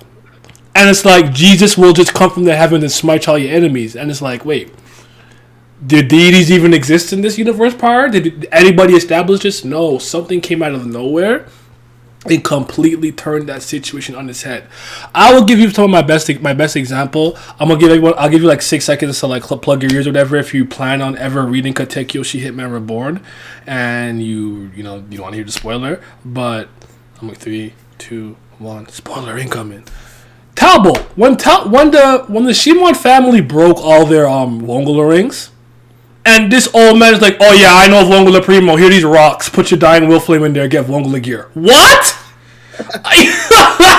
What? Like, bro, I was so prepared for like, how they gonna fight? How they gonna use box weapons? What's finna happen? The next chapter, some old dude I never heard of from the first Wongula family mafia boss generation come with some fucking rocks, nigga.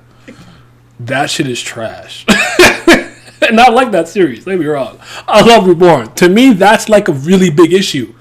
You don't have their Wongula rings. The highest grade of rings in the series, that's a part of the Trini Sete with the pacifiers and the Shimon. Is this Shimon rings are part of it? I should even remember now. Or was it the family of that Byakudan was a part with the girl? Damn it. But you're talking about the Trini Sete of the 777. Like, that's a big deal. And then it solved the next chapter because some old dude just came by with his trench coat talking about, I got what you need, bro. That's what I'm talking about. That's what you need. Oh my god. Holy shit, bro. So yeah, but there was no prior hints, nothing of that. Like, he literally just came out of fucking nowhere to save the story. The next chapter. Like, we didn't have a second of like sitting down and figuring out how they're gonna fight, what they're gonna do. Will they have to be on some Hibari from the future type beat where he just burns his flame as hard as he can, knowing the ring will shatter after the fact? None of that happened. None of it. We threw away any and all possible interesting storytelling with the rings being destroyed. Why? Because old man got what you need. That's always been one of the most egregious ones to me. As much as I love they nothing to do with the convo, but just started Bakemonogatari and has really enjoyed the small arc, whatever it's called so far. Yeah, Sitagi Crab. That's what I like to see. Deus Ex Machina's Yusuke come back to life after he lost his Sensui as a demon. Deus Ex Machina, every series you can't escape it. It comes out to execution. Yo, okay, so let me speak on that real quick. I know you make fun of some of those takes. Because somebody asked me if it could be a good thing, and this is the only answer I really have to. Like, I think you guys heard me say this before. If I've like truly messed up and I wrote myself into a hole, and this is a good series up until this point. Let's say the series ends up being 600 chapters. We're like chapter 650, and I kind of introduce a Deus Ex Machina to kind of just put me back on the right path and get me out of the situation I'm in, and I never do it again. If that's the very thing that kind of salvages the story, even though that moment itself, that trial and tribulation they had to overcome is kind of ruined or skewed, I can live with it. I'll be like, okay, at least since you did this, got yourself out the mud, you need to jump back into quicksand. So I could let that go. But that's still to me a failure on your part, in the sense that I'd feel like it's like I'm a role player and I played trash game 1, 2, and 3. Now we're an elimination game and I hit the game winner. That's a good thing that I did. It saved us. Now we're still in the series, if you will. But that doesn't excuse that I played trash the first 3 games. You know what I'm saying? So that's my ultimate take on that.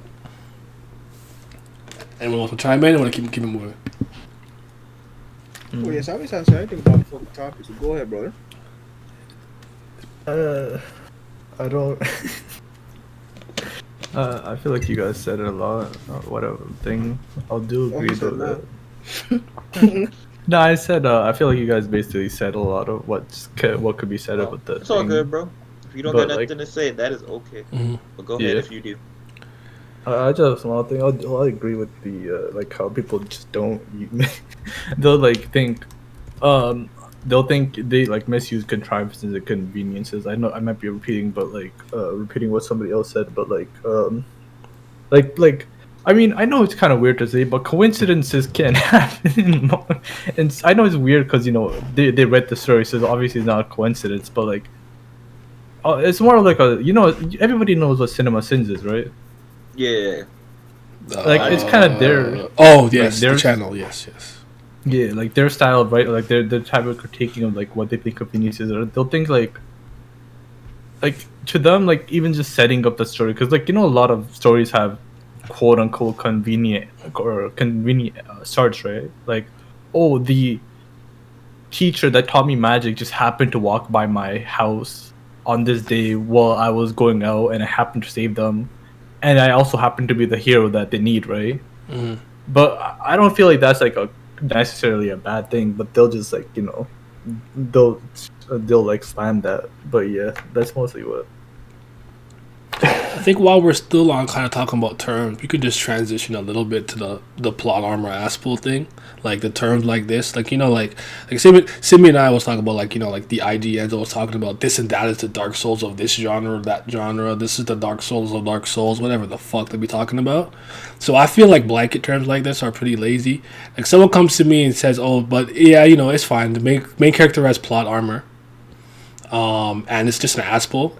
I don't know. I don't know why it bothers me so much, because I ultimately understand what you're trying to say, but I'd rather you explain your actual issue than use this term. I agree. I was just finna say that, because if now aspool is kind of one of those things, because it's fun. It's kind of funny because we're almost kind of mending, because you could argue like with the plot conveniences, the plot contrivances, and all that shit. This says Makina. Asspools and shit like that were just the replacement words for some of that. Basically, somebody saying the aspool, you basically might be them just looking at a plot convenience that they didn't like. That's true. They'd be like, it's an aspool. It's an aspool. I will still explain why it's contrived though, even if I'm telling you that though. Right, exactly. Well, you and certain other people I know, pretty much everybody in here, like, even if you say that, I can ask y'all like, oh, why did you think so? You be able to explain it. Problem is, a lot of people might say that, and they can't explain to you why it was. Mm-hmm. So just like, we just kind of need to like stop using these things, because most people either don't know what they're saying or don't know how to explain it. So just like now, it's just like you just basically saying that for anything you don't like. It's like, no, man, dog, like fucking, because it's like when I was like doing my One Piece thread, I was like, he laid out some of the stuff that he was gonna do beforehand. Now, if I say it's a perfect foreshadowing or anything like that, no. But certain aspects, it's just like Luffy was like, oh, before he did Gear 2, Luffy was like, there's a new move I want to try out. He said that like a couple of chapters before he used it. I think he said on the Rocket Man when they were going towards the Judiciary Island, I believe. Yeah. He was like, there's a new move I want to try out. Then he pulled out Gear 2. Mm-hmm. If you going, oh, that's an ass pull, well, no, you might have not liked how he did it, but he already told you that he already told you that like they could go pull out a new move. He told you. It's just that you may not like it because One Piece is not a story where you see niggas training, you see them complete the form, and then you can see it get used in battle. But he's never done that. That's true. Like, we never see Luffy fucking train to use Gum Gatling gun. You never see him train to use fucking, like, every time Luffy does a fight, he uses a new move anyway. Every single time. Pretty much. Every time he had an important fight in the beginning of the series, he used a new move. Every single time. So what's the difference between that and Gear 2? Now, if he would have used Haki in the fight, that would have been different. But Gear 2 is not a Haki move. It's a move he came out with. So it's not an aspool. But it's shit like that be happening that have people messed up. They be like, oh, I didn't like it. It's an aspool. Mm-hmm. No. Freaking... Yeah, I'm pretty sure Vince nailed it on the head perfectly. It goes into the realm of blanket terms, but the aspool word, aspool, they use it interchangeably. Aspool doesn't have one set definition, right? So, as Vince said, some people use aspool for conveniences.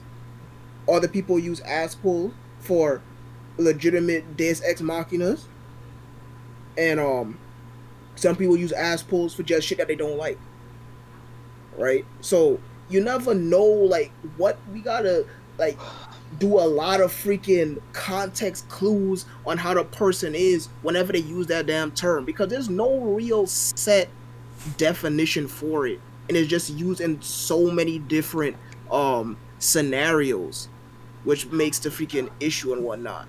The whole plot armor thing is it's fucking whatever to me. I mean, y'all know me, I'm over freaking arguing with anybody, but it's like, I don't know, man. My favorite series, every single arc don't revolve around the MC. The MC does not win every single fight type beat. So, you know, when folks say that MC is losing, he's like, and he just win, but he shouldn't. And they say, oh, that's Plarm, it's okay. I'm like, I don't know, man. I read series where the MC will just take his loss and we'll keep it pushing. I'm going to ask that question right after, but I don't know if Lizard will say anything about the Aspel thing. Yeah. Are you done, Simi, or you can? Yeah, I don't really got much to say else.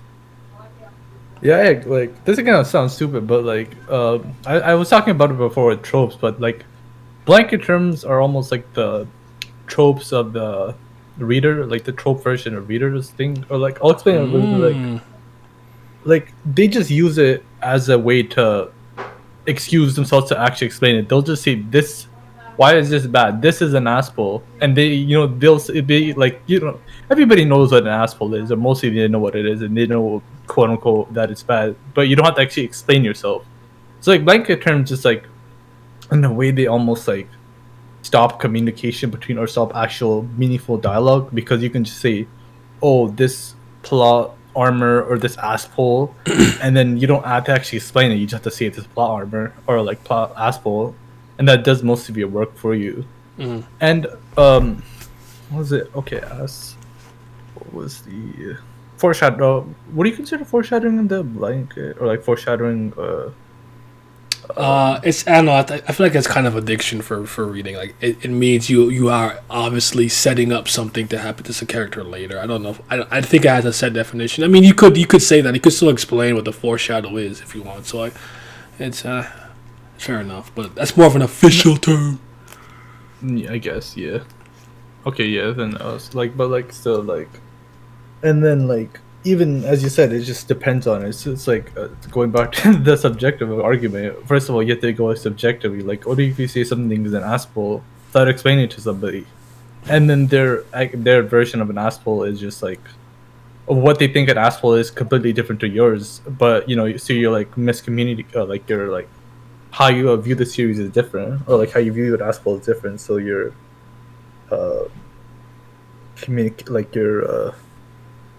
what you get out of like let's say you somebody thinks an Aspel is when somebody comes back from death, and you think an Aspel is when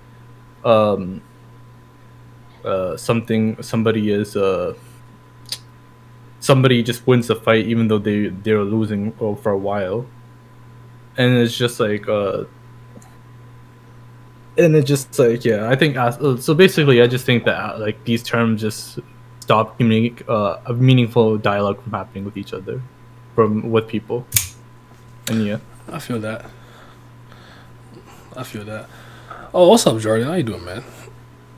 How you doing, brother?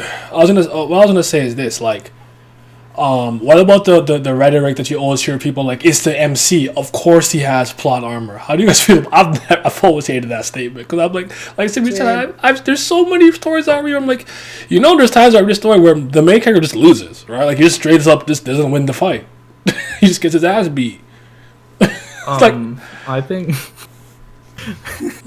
I think it's like well, what do you like? Oh, how about I'm more talking about when people say, "Oh, of course, MC is not gonna die. They have plot armor MC." I'm like, that's a non-statement. Like, no shit. The what's it called?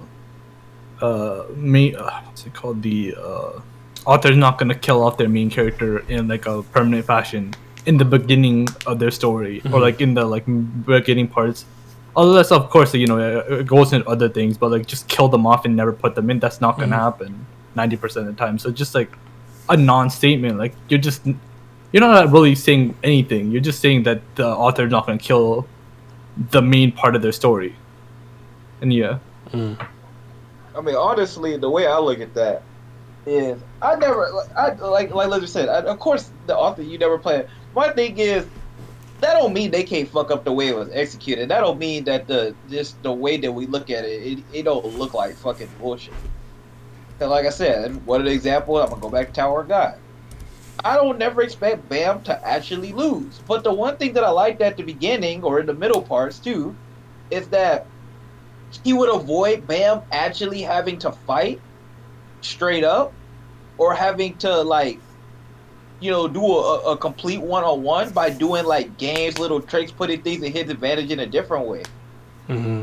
It's just like, especially the biggest sin for me is when I'm looking at shit like this, is that when you try to like establish a power scale of sort, or you try to establish these certain rules of your world, and the enemy clearly has the advantage, and the MC somehow gets out of it like effortlessly, or like that's more struggle than anything. Like, I want the MC to struggle in some way. If the MC's overpowered, okay, yeah, he don't always have to struggle in a physical way. It could be a psychological way. It could be in struggle with his morality. It could be struggle in a different way. But sometimes the way the execution of how they do it is just not good, man. It's not good. That's a problem. Listen, I'm gonna say this. Kinnikuman Man lost his first 6 fights. Mm. He goes 0-6 at the beginning of the fucking series. So I'm not hearing nothing about no fucking, oh, it's the MC, he gotta win type B. I'm just not. Because we've seen examples of that not happening. It just, people who say that, they just show their experience level, if you will. Right? They literally just show... You're still green. They just show what the how little they know, how small their horizons are, And if you just read if you literally only read Shonen Jump manga, that's fine. I can't tell you What to read. read, As much as I want, I can't tell you to go fucking read other shit. If that's all you want to read, that's all the fuck you want to read, right? But the point I'm trying to make is, if you only read Shonen Jump manga, you cannot sit here and try to apply Shonen Jump logic to the rest of the world, because the rest of the world is not going to fucking follow that, and that's all there is to that. Mm-hmm. Shonen Jump has a very specific standard mold that they want their employees to follow, and everybody else not going to freaking fall to that, let alone freaking outside of the country. So just because the 5 Shonen Jump manga you read, the MC always won, does not mean that the random fucking graphic novel from Germany that I'm reading gotta follow that. And there it is. I don't understand why people be saying that. Like, bro, you just exposing yourself at that point. Don't sit here and tell me what a character has to do or what they're going to do, because they don't have to do anything. There's numerous examples of that. I'm gonna use freaking Metro for example. The original script, or I should say the original first volume of Metro. I'm talking about the Russian novel series that got adapted into a video game. Y'all might know. Mm-hmm. The MC Artyom dies at the fucking end of it, at the first fucking volume. And oh my God, the nigga was gonna. No, I mean that's the original version. It's not freaking the one that's out now. That's the version that came out when he tried to get it published and they denied him. So Artyom dies at the end of the first novel. He's a main character. So what the fuck are you trying to tell me? Why are you trying to tell me that the MC, he cannot lose, he cannot die type B? He could do all that shit. I've even seen narratives where the main character technically changes. There's been one where it's more like a passing of the torch, where it's like it was the father or the mother. Now it's the Gurren shit. Yeah, now it's the offspring. Or I've had some type of like a bit of a bait and switch. I'm not going to necessarily spoil what it is, but it means Tsubasa Reservoir Chronicles has something like that to some degree, if you think about it. So Yeah, so don't sit here and try to tell anybody else that a MC has to do this, that they have to have plot armor. Oh god, plot armor and whatnot, because they don't. Plain and simple. And it's just like you just exposing yourself, man. So freaking, I don't know what to tell you. Don't try to weigh in on shit that you don't know nothing about, please, because you're not doing yourself any favors. Yeah, it's one of those things. Like I say sometimes, someone will say something, and I'll be like, "Oh, I actually just exposed how much you don't know with this statement. You thought you were making some ironclad case that no one could refute." I'm like, "Oh, you don't know shit about nothing." Okay, and I'll just keep it moving. And I'll just kind of keep it moving. But I think we already touched on the values thing, to be honest, because we kind of touched, like, with every topic that we spoke about with the subjectivity. I think we went into it, so I'm gonna leave that one alone for the time being, and talk about the tell don't show, if that's becoming more popular. But I kind of want to change the question a little bit. I want to ask if you think that's become the more receptive way that people think something has quality writing, if it is literally told to you via the words in the manga. So not through the artistry and things of that nature. It's like, okay, I'm gonna just go there. Togashi told me this. This is raw. I like this. But let's say Togashi decided to actually show me this through the artwork, which could be equally as interesting, but he doesn't do that.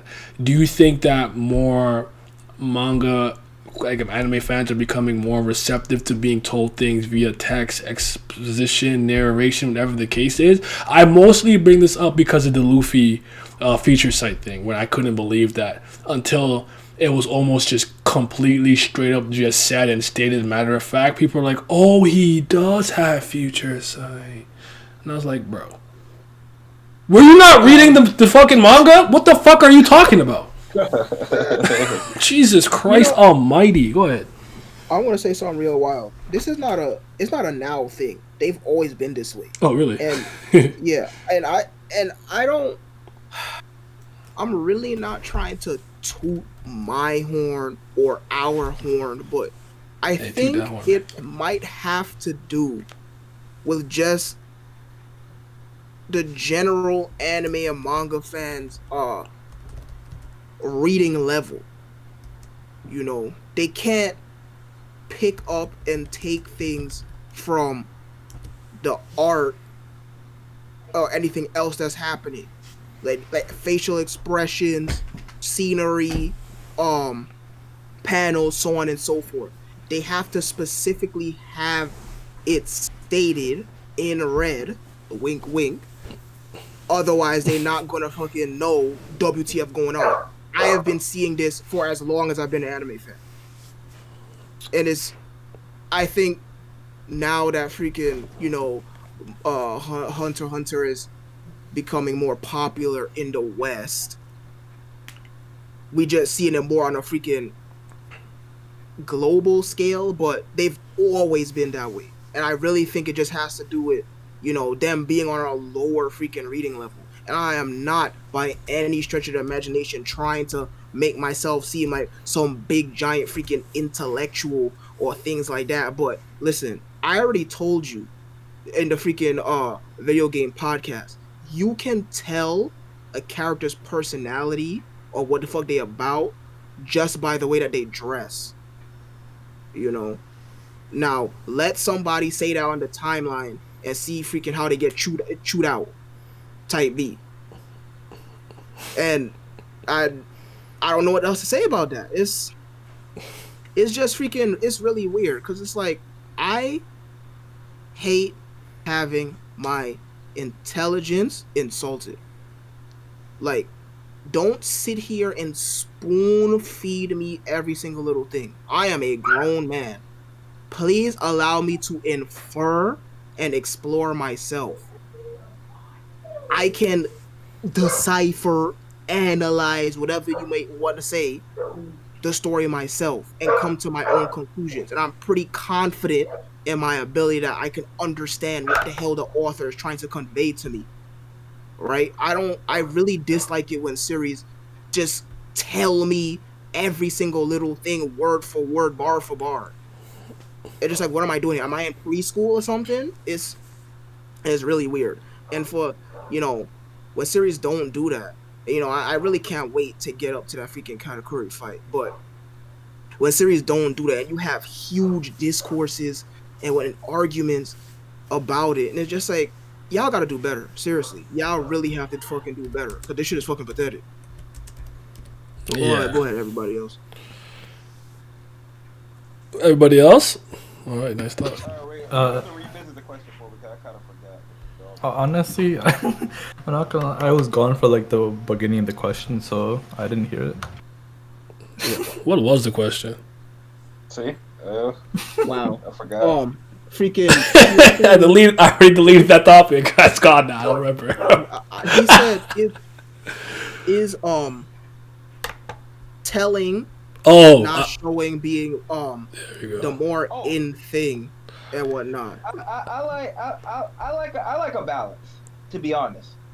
Now, when it started getting to that, I'm sorry, I'm gonna have to fucking, because I'm normally not the one to shit on this fan base, but that Hunter x Hunter shit, or that fucking Sherlock Holmes type shit, like, it was cool when Sherlock was doing it because he's Sherlock Holmes, but normally, I don't like that shit. Like, when you write every single aspect of what's going on, that's boo-boo.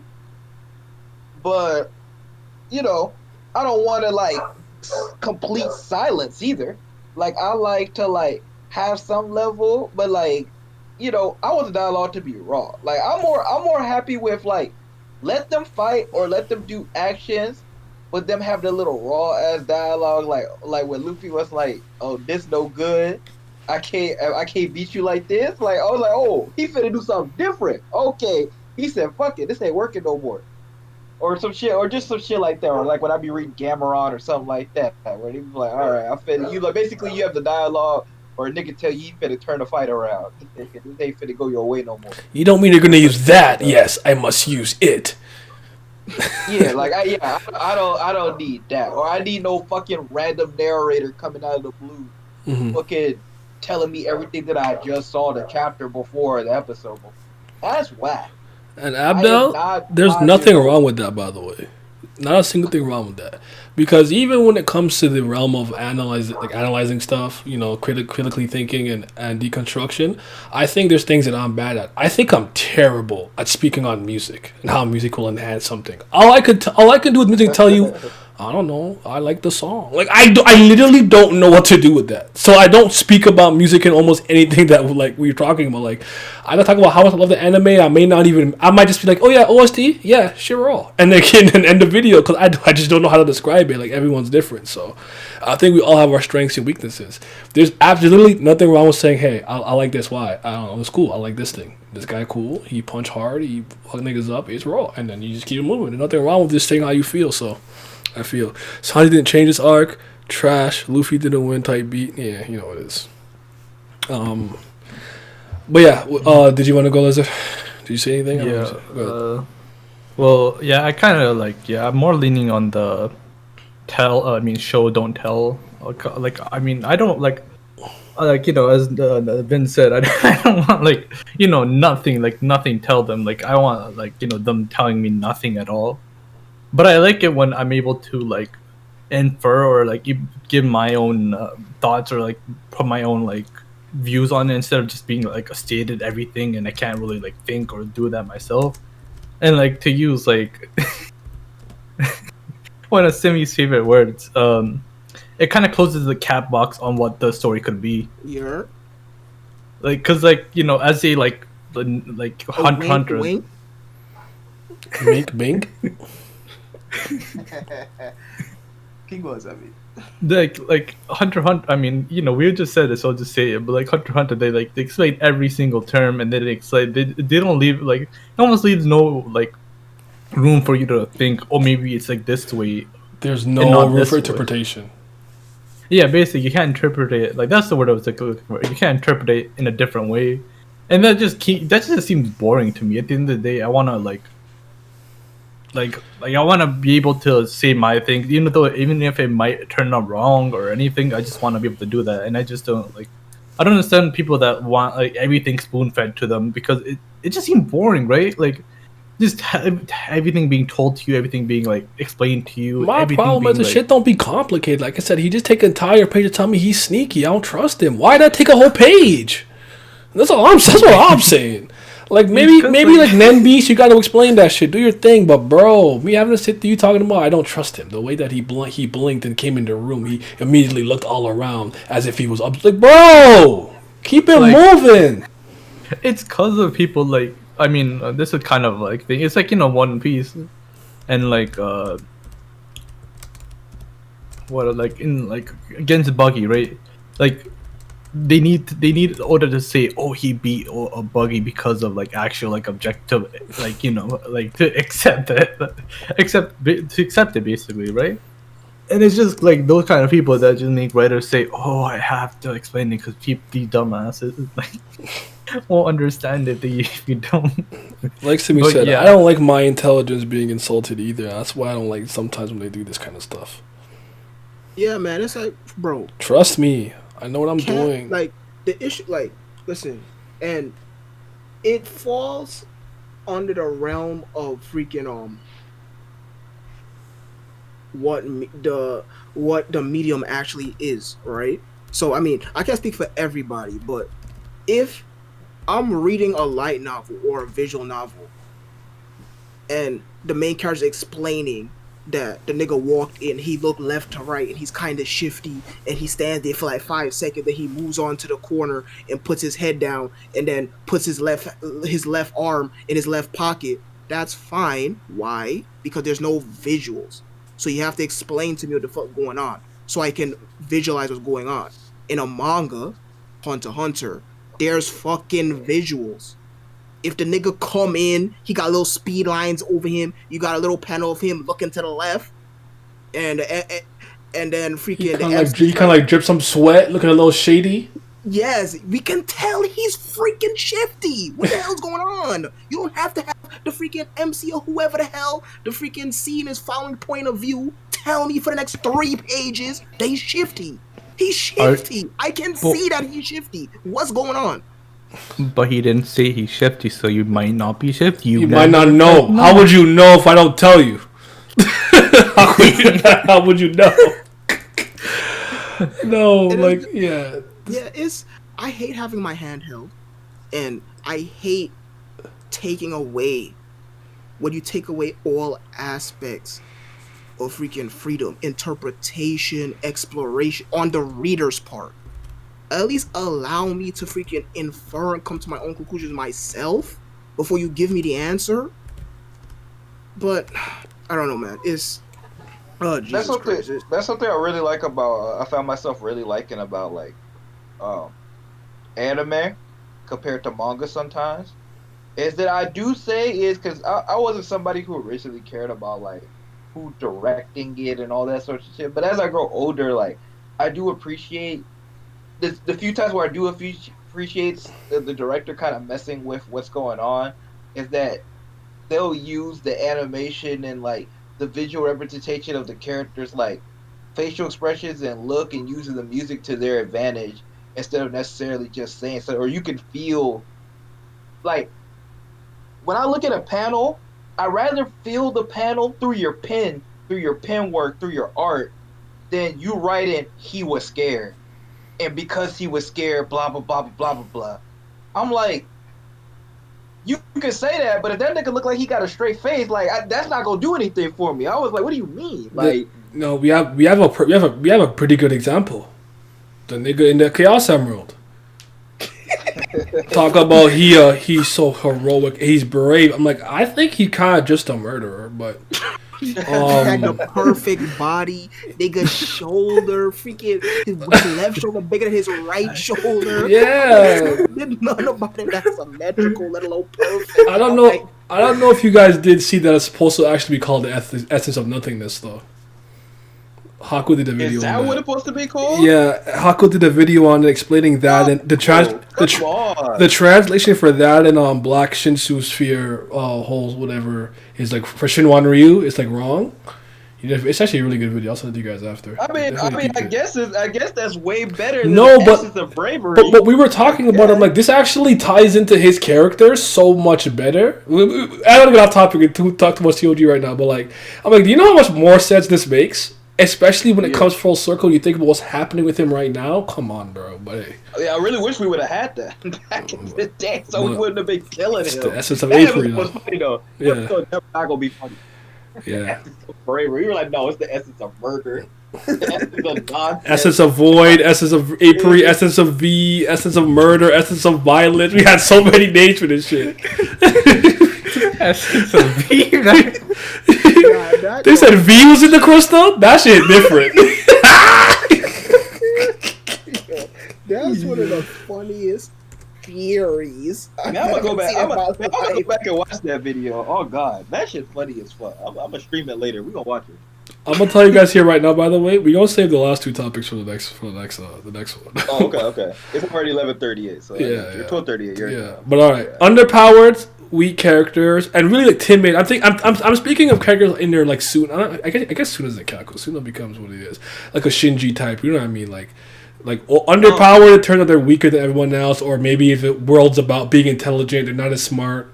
Whatever the case is, like the weaker characters. I was having a conversation with my friend, and he's like, he told me that he basically enjoyed Neon Genesis Evangelion, but he's like, I swear to God, if I could just delete Shinji, the show will be perfect. Like he could not stand him, but he reminds me of Pat in the way that Pat cannot stand characters that are starry-eyed, idealist, and naive. He can't stand characters that are just basically bitch-made, if that makes sense, or whatever the case. You know? Mm-hmm. So I was wondering if you guys thought those type of characters were inherently bad. Because honest to God, I don't even hate Shinji. I don't. He's kind of annoying, but I understand why he's the way he is. His dad's kind of a dickhead. I think it's his voice. If I was just reading it wouldn't. It's same thing with Gantz too. It's both of them. It's more about their voice acting, and I don't know if that's a good or a bad thing. But that little squeaky, oh my god, Ray! I'll be like, oh my god, I'm gonna like throw you through the window, dude. Like, stop. Just stop talking. Don't say nothing for the rest of the series. That should be killing me, son. Like if he had like a different voice, Medusa, like thank you for the follow. Keep going, sorry. Like if you were narrating those lines, or if Liz were narrating those lines, or whatever, like yeah, it wouldn't be the same emotionally, but I'd probably feel a lot better. I'd be like, yeah, this nigga still like tripping. So like, this nigga beat my ass. Oh my god. So I think that's part of it more so than like his actions himself. Because if you look at like his actions, understandable. Like he didn't want to fight. He being put up against this. He's fucking emotionally broken. It's far a piece of shit. But it's just like when you hear him squealing and shit like that, I'd be like, you know what, just get in the fucking robot so I don't gotta hear you. That's how I'd be feeling. But no, I don't really hate those characters. I think I hate like sometimes the depending on what I'm reading, kind of like the longevity of that mindset. Like I always talk about this right for Ippo. Like that nigga won a belt. Why does he still act like that? Like that's a problem for me because it's just like when you reach a certain level, depending on what you're doing, or if you went through a certain amount of experiences, you should evolve most of the time. Not every story has to do this, but even if it's subtly, you should evolve. You shouldn't be making the same choices, be saying the same things as a person. Because that's just you know, even though no matter how fictional the work is, that's just part of being like a person. You should evolve through your experience. We should not be the same in chapter 1 as we are in 250. You should still not be afraid of the same things if you already went through cycles of those things already. So while I don't have a problem with characters being weak or scared or anything like that, at some point we need to evolve that question, we need to evolve that theme, and we need to evolve that character. Wherever it may be. But go ahead. I like both.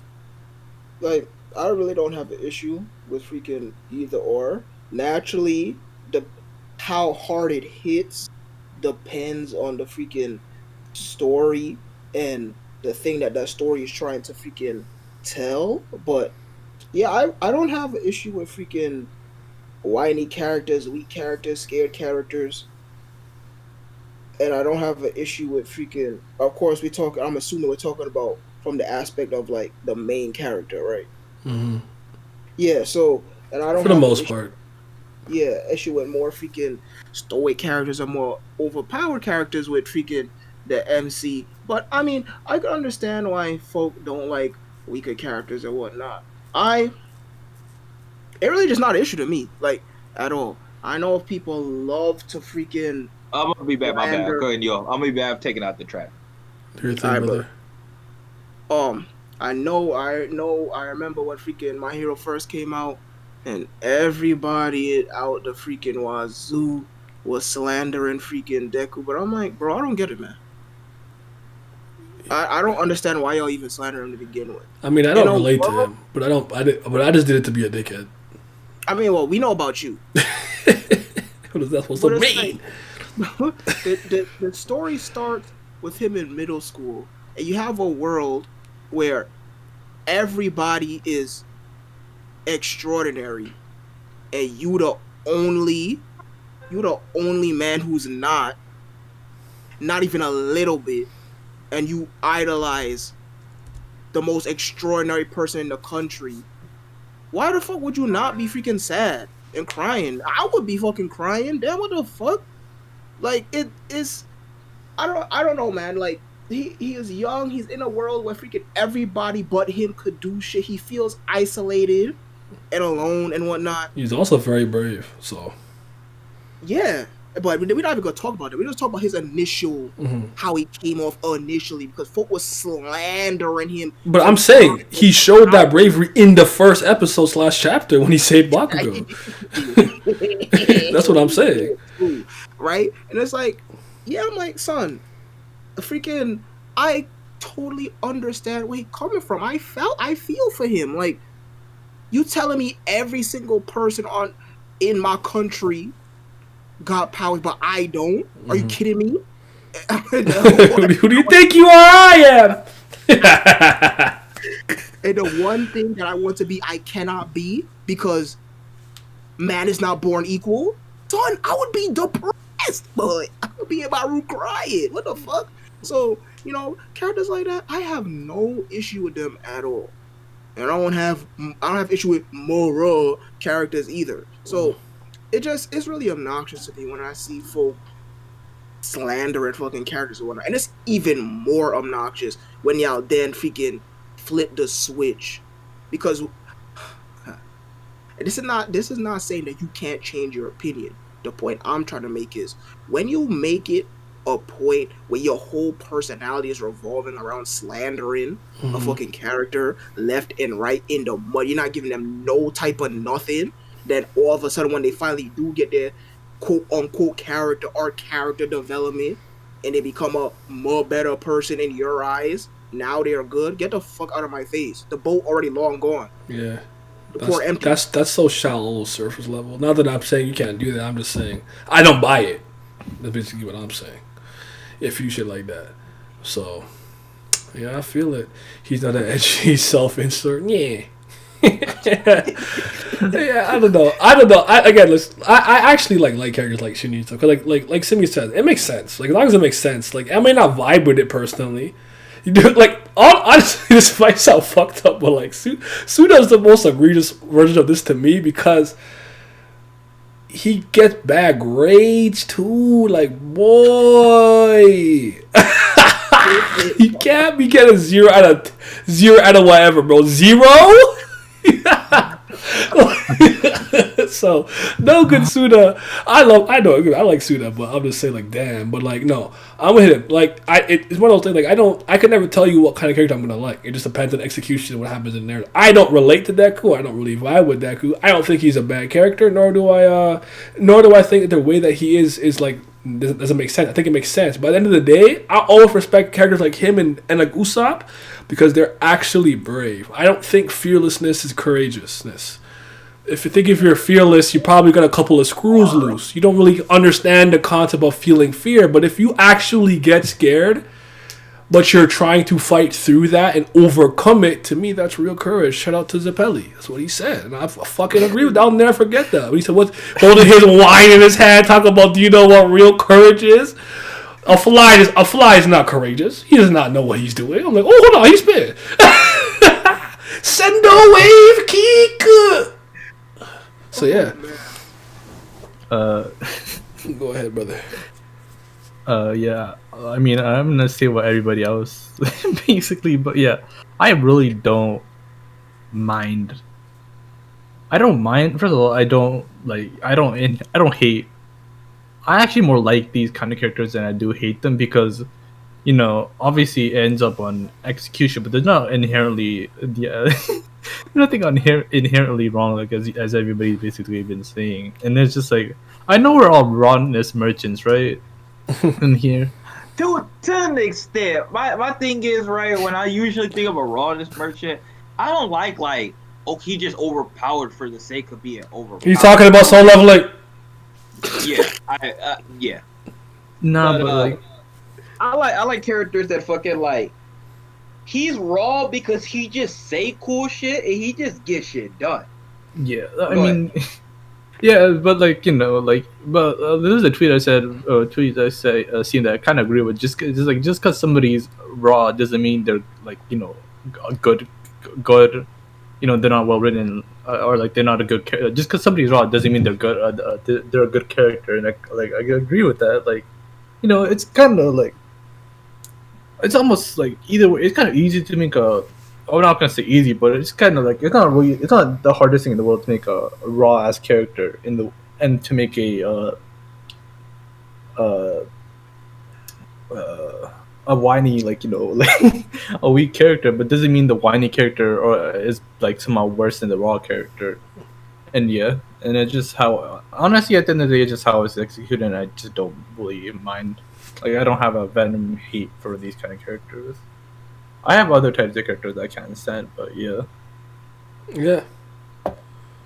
How do I feel about Rock from Black Lagoon? I like Rock. No problem with my guy. He cool. Yeah, Rock cool. Yeah, he's cool. He has a problem with me. I mean, obviously he was just like a regular salary man, and he got roped into what he was in. Yeah. But the thing about him is like, okay, so let's say there's a series where most conflicts get solved by like fighting, right? So, you know, Simi, he got super speed. Vince got the, you know, the gadgets and everything. Fucking Lizard got pyrokinesis, and I'm the tech guy. Nothing wrong with that. I can't throw a fucking punch, but when you need me on that intercom to get you out, extraction, I'm there. You feel me? As long as you have a role, it's fine. Like, I feel like Rock has an established perfect role. You know what I'm saying? Him and Revy, you know what I'm talking about. Yes, sir. So, and honestly, he exudes rawness when he needs to, even if he's kind of bluffing. And basically, that's my thing. Like, he's just not like somebody who is like a coward. Like, when he first got thrown into the situation, it was super fuck. He didn't know what the fuck was going on. He was struggling. But once he never really fully got used to it. But once he was in the situation, you know, he made the best out of it. He made sure that he wasn't like a complete burden. And that's really all it is for me. Even if you got a character, like, sometimes this can come off as kind of corny, but I still like it. Like, Tokyo Revengers before they fucking just built the shit out of it for a while. Like, that nigga, the main character, you probably could consider kind of like he never really learned how to fight. But it's like, once he started standing up for himself and started trying to fight back in his own way, I was just like, okay, cool. Like, I'm good with that. Like, yeah, I don't need the guy to be, like, cool as a cucumber. Like, I prefer characters like that, but I don't really like those guys, like, in the main character role either, because just because a character's rawness and swagger, just because a character's cool, it does not mean that they inherently make the series better. Because if the character was like that, the series wouldn't be nearly as interesting. Anytime you have a main character, well, I can't say almost any time, but normally at almost every story that I've seen, the main character needs some type of flaw. They need something to be able to make up for, or be take advantage of if you have a villain or something like that. Yeah, and Rock with the same thing. Like, when, you know, like earlier when he brought up Deku, I said, like, really, really early, you actually learn. You can see how courageous Deku is because he just moved to help save Bakugo. Rock, if I remember correctly, because it's been a while since I revisited, when he got kidnapped and everything, and they were like, all right, you know, come back type beat, wasn't he like, yo, fuck y'all gonna let me die, fuck you? Like he exhibited that rawness off the rip. I'm like, I messed with him. He said, nah, leave me here, bitch ass niggas. And I was like, all right. he cool. So yeah, go ahead. After this we actually no, we'll do the anime thing. It's fine. Go ahead. Yeah, I was just also gonna add, like, in a way, like, these kind of characters, when they like had their cool moment, it kind of hits harder, right? Like that disconnect of seeing like the courageous guys stand up for themselves. Yeah, yes. If it's executed well, it hits really well, because you don't expect it from these kind of characters. I remember you said this about Gintoki, and I agree with this. I have a strong preference for a lot of characters that kind of act goofy, they're not serious, whatever, and they're kind of like get clowned on. But when it's time for them to say some real shit or do some real shit, they handle it. Gintoki's in that realm. I like characters like that. But all right, let's get to this final topic, and then we're gonna wrap it up. I'm gonna premiere this on Wednesday. But all right, anime misconception. Where do you think?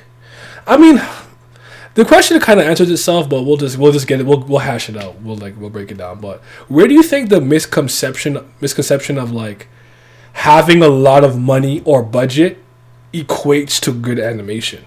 Like, why do a lot of people they'll say, oh, this One Piece episode was bad, but this 2-minute scene, they put the entire budget into the episode. Where people I could be like flashy lights, people like a lot of movement, people if it's under a studio that they normally have a good experience with, and those are my 3 things. There you go. But why do they just be like money? Oh, yo, this scene was sick. Yo, they put the whole budget in there. I'm like, so fuck the person who actually did the cut. You don't know how many people equate higher quality with money. I mean, that's kind of fair, and that's why I said it kind of answers itself. I just never really understood it because it's just like, bro, what happened to the actual individuals doing this? Like, they'll see like a scene from somewhere and be like, yo, this scene was good. I'm like, bro, you had like Tate to Shimada to this, like all the best in-house animators in Toei went back to back with 30-second cuts, people right? Don't look at those things like that though. I mean, you can even argue that for like the video games y'all play. You and Simi, y'all can speak more definitely about like, oh, these people were on the project and this, that, and the other. But most people just look at it just like, oh, Nintendo made that, and then group it all together as like the company itself. But it's like, yeah, it's like there are individuals behind that making that shit happen.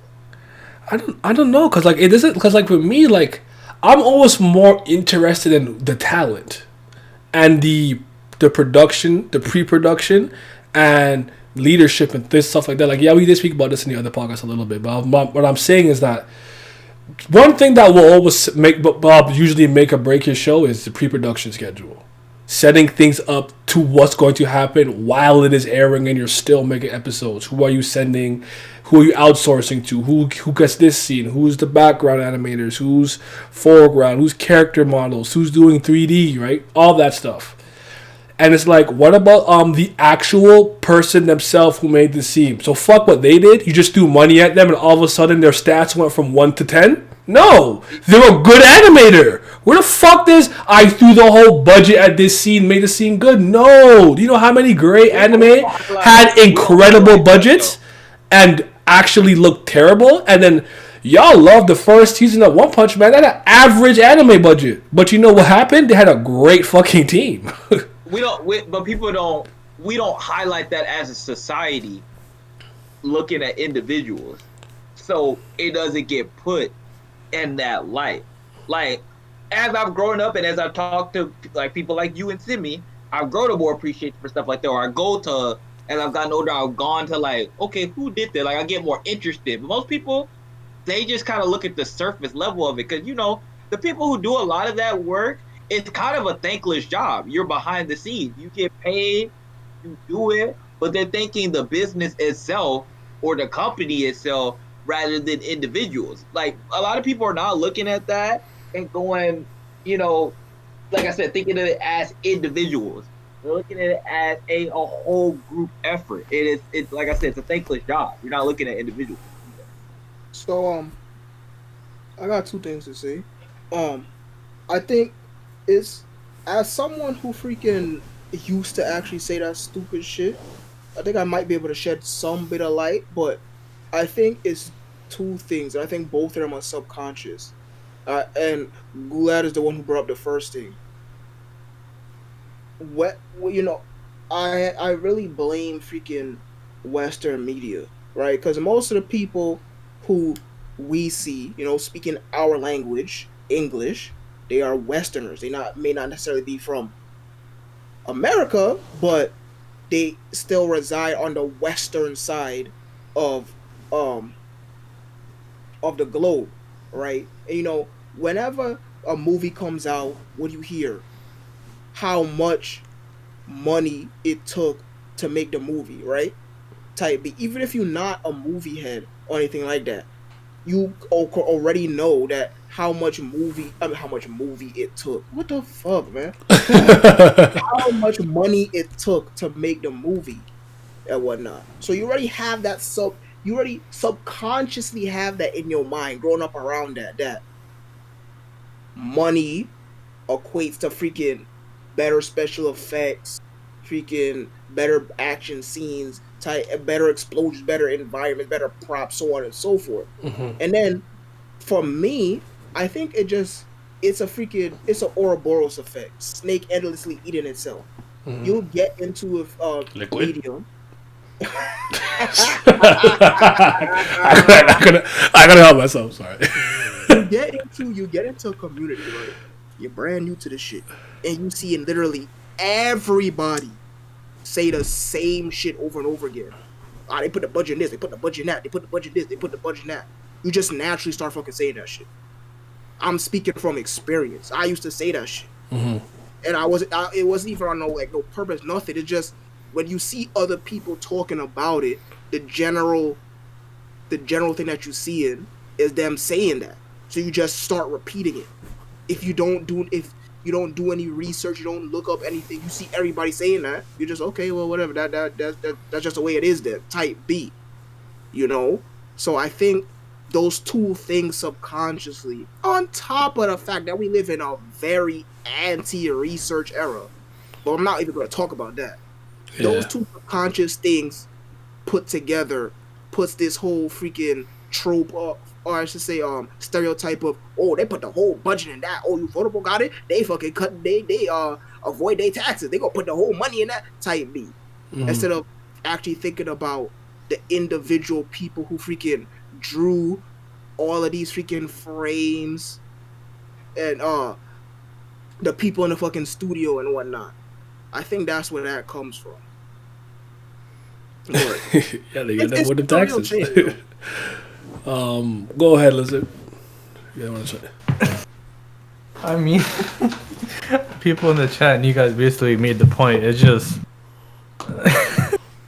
it's more like a capitalistic point of view of where they think money means better. Like, not even entertainment. You can be like, oh, this $1 million Lamborghini is obviously better than this, $20K Honda Civic from 2010, right? And so it's just conditioned into their. I don't even know that. Look at you with the car now. I don't know nothing about cars. That sounded right though. That did sound right. That's crazy. But go ahead. Yeah. Yeah, they're basically. I mean, I can't blame them because it's just how thing is. It's just conditioned. Like, people are just conditioned to believe that the more money you put into something, the higher quality you can expect from it, right? Yeah, I feel like we've seen enough failures to know that's not the truth, though. But that's what I'm saying. But go ahead. I guess, but people just chalk it up to, it's kind of funny because that's when they use the whole staff thing. When something fails, you'd be like, oh, it's because the staff wasn't good. But when it succeeds, it's more like the money. Like, oh, like this 500 thing that cost this movie budget, right, for 100 million, but it only sold the box office was 10 million. So that's obviously a failure, right? Yeah. That's when they'll say, oh, it wasn't because of the money, it was because of the director and how he used the money. Meanwhile, they spend it. Okay, fair. And meanwhile, it's kind of I want to say it's the opposite for when something succeeds, they're quick to just say, it's because of the money they had. I mean, obviously they'll give props, but barely. Barely, but you know what I mean. I'm trying to be nice to them, but it's just conditioned into them to think that money equals quality, which That's is why I not said the it's an case. infinite freak. It's the snake eating itself infinitely. You know, it's a cycle. Like, wait, Yeah, they're you- alive?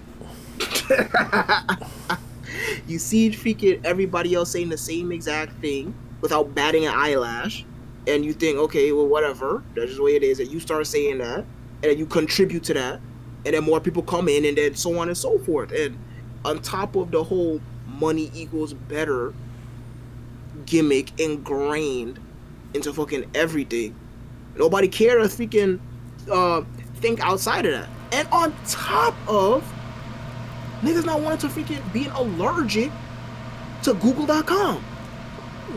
We're in digital era too, man. I don't understand this. Yeah, it's a freaking headache.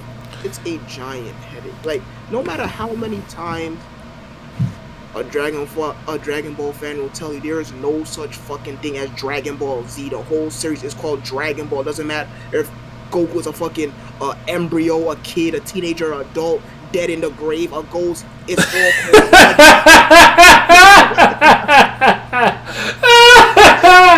That's where he's been like all those things at some point. I'm weak. Go ahead.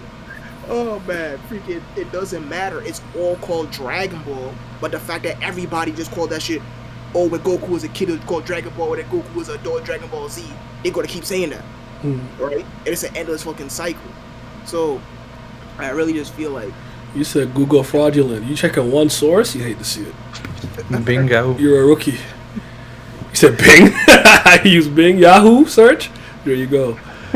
freaking they just see everybody saying one thing, they don't question it, and they're like, all right, let's go, let's get it, let's go. That's it. I mean, dude, that was a what I'm saying brings up a very good blank, but I can't bring it up because blank. Look, blank. That's crazy. That's real fucking crazy. Dang. I love it here. But yeah, man, it's really fucking annoying. It's a huge headache. And I feel for everybody who fights on that fight. Dragon Ball fans, you with this, you know, so on and so forth. Me with fucking Fate in general. Just having to deal with these stupid ass misconceptions just simply based off the fact that the general mass is saying it and nobody gives a fuck to even do like 1 second of research. It's so mind-numbing. And if you see yourself up against the world, you just like, all right, man, what the fuck ever. And you just fucking give up. It's tiring, honestly. Yeah, like it just yeah, they just wanna, I mean, I'll just call it out, they're just too, they don't really care at the end of the day. They'll just say They're just talking to talk. Yeah. Basically, they don't really, like, if you actually care and, like, you know, it's a series. Oh, Google is fraudulent. Stadia? Fair. Like, I don't know, they'll just say it because it's just easy to, like, make a thing. Like, I don't know, somebody brought Ufotable, right? They'll just say Ufotable. Ufotable, a better budget is better. Like, I don't know, yeah, it's just being lazy and they really don't care. Like, I feel like if you care about the series, you'll be more likely to, but yeah. Yeah. But with that being said, all right, Pure Life. I mean, Pure Life. I'm at the end of now, anyways. But later, take care. Last thing I'll just say real quick, just because I just saw this on Twitter. I think I saw Studio Mappa, but I saw LaShawn Thomas is I don't know if he's working. I don't know if he's the lead director or whatever. But I know that he was working on the Yasuke, you know, with the Black Samurai and everything. So that's trailer might be out. That's looking pretty good. So definitely check that out. We support him. Niggas out. And yeah, thank you guys for coming through. Thank you guys for listening. We're gonna head out. I am tired. I'm hungry. I must consume. And we'll be back with episode 12 when we are back with episode 12.